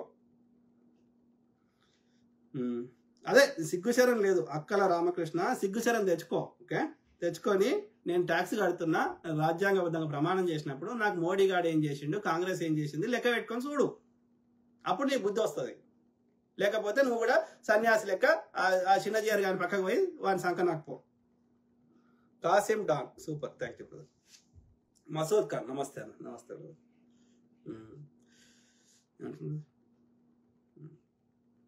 చాకిరేవు ఏమంటున్నారు? నీ ముఖం రా. ఈ వచ్చిన బాధ ఏంటంటే ఈ ఆంధ్రాలో ఈ కొంతమంది ఉన్నారు, ఈ టీడీ అదే ఆంధ్రాలో నేను అందుకే అంటున్నా AP UP worst friends, worst. Okay, ఏమంటారు వెన్నుముక లేకుండా బతుకుతున్నారు ముండ కొడుకులు. చిల్లర ఇస్తే ఎవరిని చిల్లర ఇస్తే వాడు పాట పాడుతున్నారు. ఇలా ఏపీలో యూపీకి పోయి మళ్ళీ తిరిగి వస్తారా అంటే డౌట్. ఇలా ఆంధ్రాలో ఉన్న ఆ కొన్ని వ్యాపారాలు కూడా ఎందుకు హైదరాబాద్ వచ్చినాయి? ఆడ బ్యాటరీ ఆయన ఉండే, ఆయన పేరేంది మళ్ళీ ఆయన టీడీపీ ఆయనే, ఆయన పేరు మర్చిపోతున్నా, గుండు ఉంటుంది ఆ బ్యాటరీ ఆయన, అమర్ రాజా బ్యాటరీస్ వచ్చి హైదరాబాద్లో పెట్టుకున్నారు. విశాఖపట్నంలో ఆయన రియల్ ఎస్టేట్ చేస్తాడు, వచ్చి హైదరాబాద్లో పెట్టుకున్నాడు. ఎందుకు? భద్రత లేదు, ఎవడు కాల పెడతాడో తెలియదు. గదో బతుకు గది ఏపీ పరిస్థితి. మరి ఒకప్పుడు కందుకూరి వీరేశలింగం ఉన్నాడు ఎట్లుండరా? కల్లూరి సీతారామరాజు ఉన్నాడు ఎట్లుండరా? కవులు, కళాకారులు, ఒక చైతన్యము, కమ్యూనిస్టులకు అడ్డా విజయవాడ. ఇవాళ ఖరాబ్ అయిపోయింది ఆంధ్ర, గలీజ్ అంటే గలీజ్ అయిపోయింది. పక్కా ఈ మనువాద ఈ గోదావరి జిల్లా బాపన మండ కొడుకులు మొత్తం ఆంధ్రప్రదేశ్ను చెడగొట్టిర్రు. మనువాద వ్యవస్థని పెంచి పోషించారు, ప్రజల్ని అజ్ఞానం చేసేసారు. మీరు గోదావరి జిల్లా పోండి, ఈ గోషి కూడా ఉండదు. చాలా మందికి మొత్తం శరీరం అంతా ఈ మగవానికి గిడ ఈ ముందటిది ఒక్కటే కవర్ అవుతుంది, ముందటినే, వెనక కూడా ఏముండదు. ఆడవాళ్ళ పరిస్థితి కూడా అంతే. తెలంగాణ అట్లా లేవు, ఎంత రిమోట్ ఏరియాకి పోయినా అట్లా లేవు. అందుకే కాబట్టి మిమ్మల్ని మోసం చేయగలుగుతున్నాడు, ఈ మనువాదాన్ని పెంచి పోషించగలుగుతున్నాడు. ఆడలు కూడా బ్లౌజ్ లేకుండా ఉన్నాయి, ఇప్పటికీ చాలా ఉన్నాయి, ఇంక్లూడింగ్ ఈ యొక్క ఇది మన యొక్క బాపట్ల, ఈ గుంటూరు, ఇలా ఆంధ్రాలో ఇంతో అంతో డెవలప్ అయినాయని చెప్పుకునేది గోదావరి జిల్లాలు, ఉభయ గోదావరి జిల్లాలు, ఈ గుంటూరు, కృష్ణ. ఆడ కూడా రాత్రి 12 దాటితే ఇప్పటికీ మీరు పోయి తెలుసుకోండి. ఈ యొక్క గోదావరి జిల్లాలో అయితే 3వ ఇల్లు లేకుండా ఉండరు. ఓకే, అంటే వ్యభిచారం అనేది అధికారికంగా చిన్నిల్లు అనేది కాన్సెప్ట్, వ్యభిచారం అనేది విచ్చలవిడే జరుగుతుంది.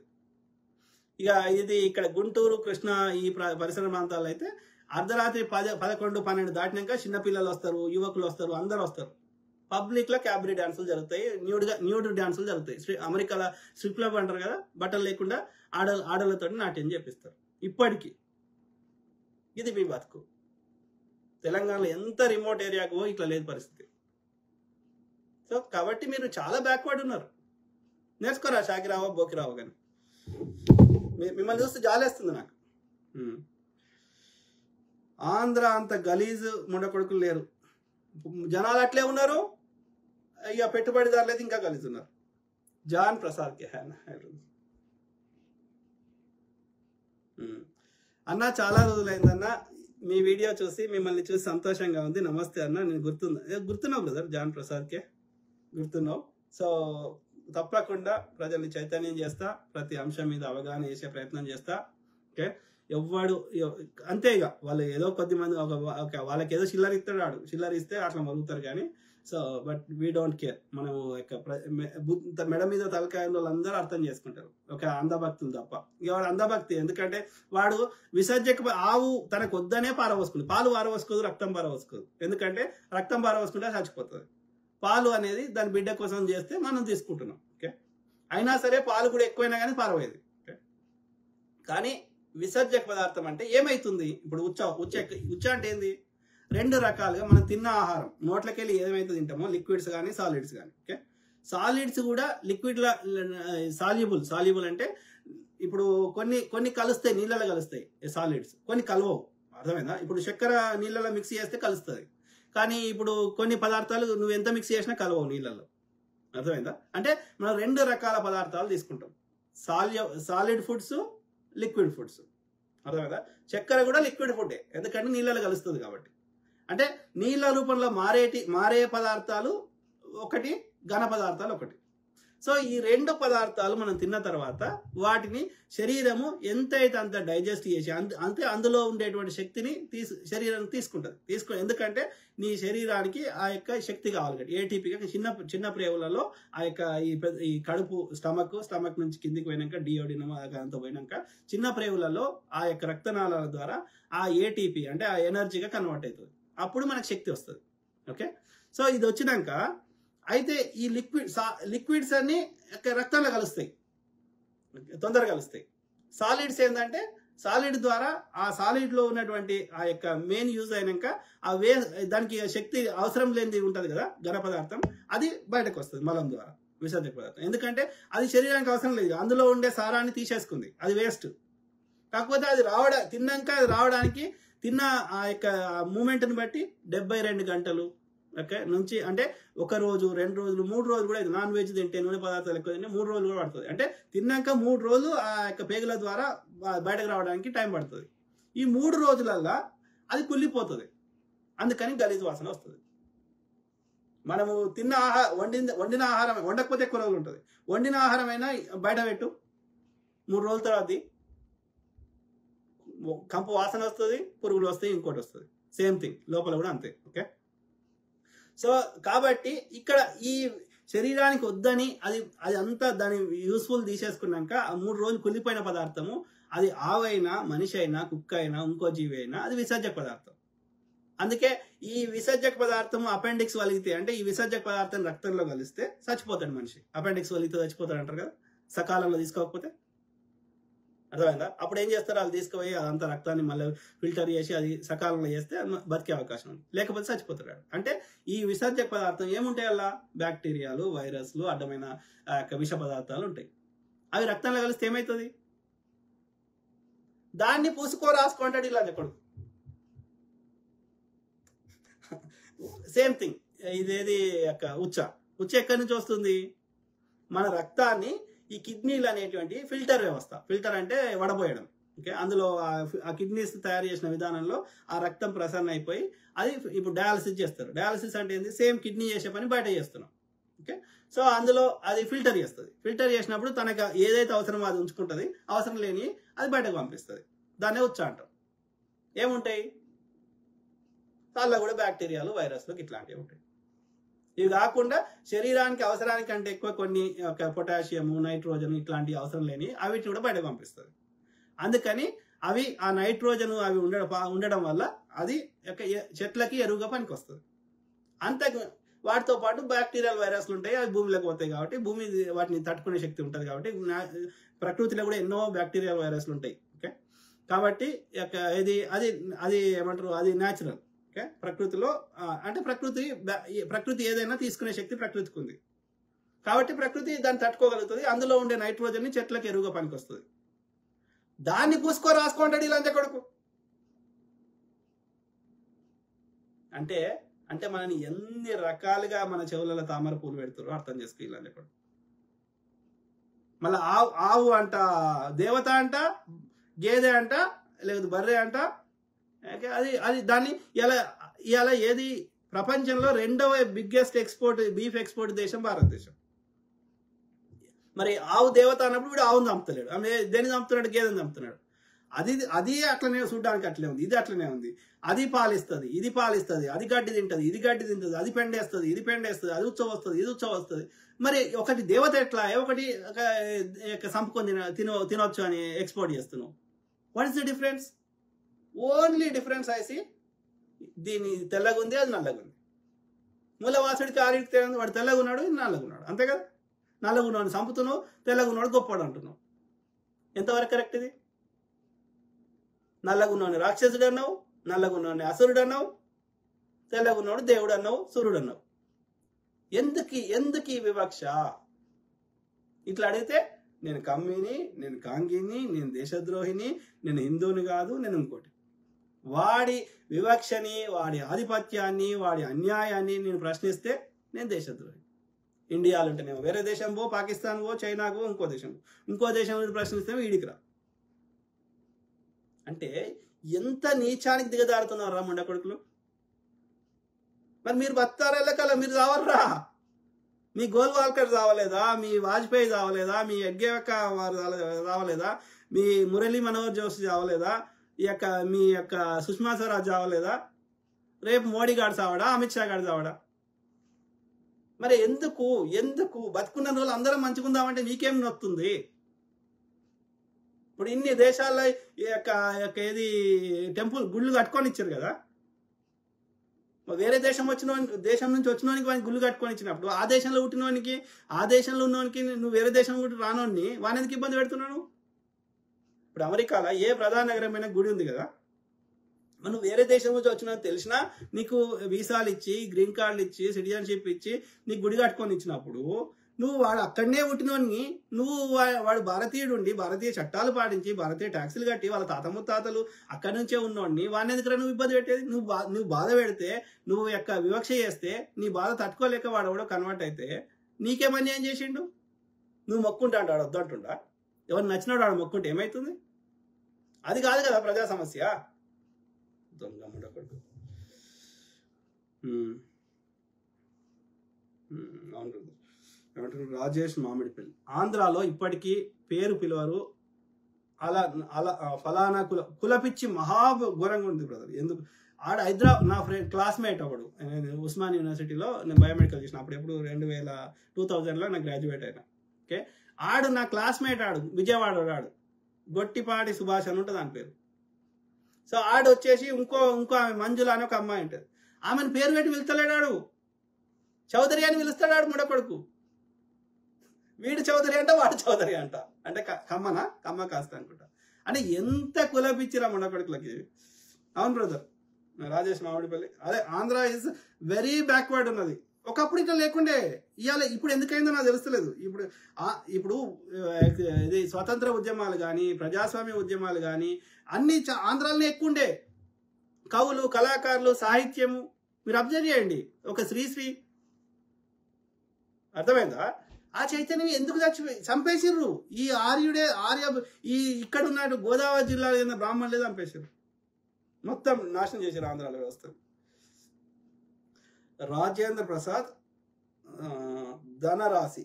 Hi sir, how are you? Good brother, good. Rajendra Prasad. So అదే మిత్రులారా, కామెంట్స్ అయిపోయినాయి. ఐ కీప్ టాకింగ్, మాట్లాడుతూనే ఉంటా.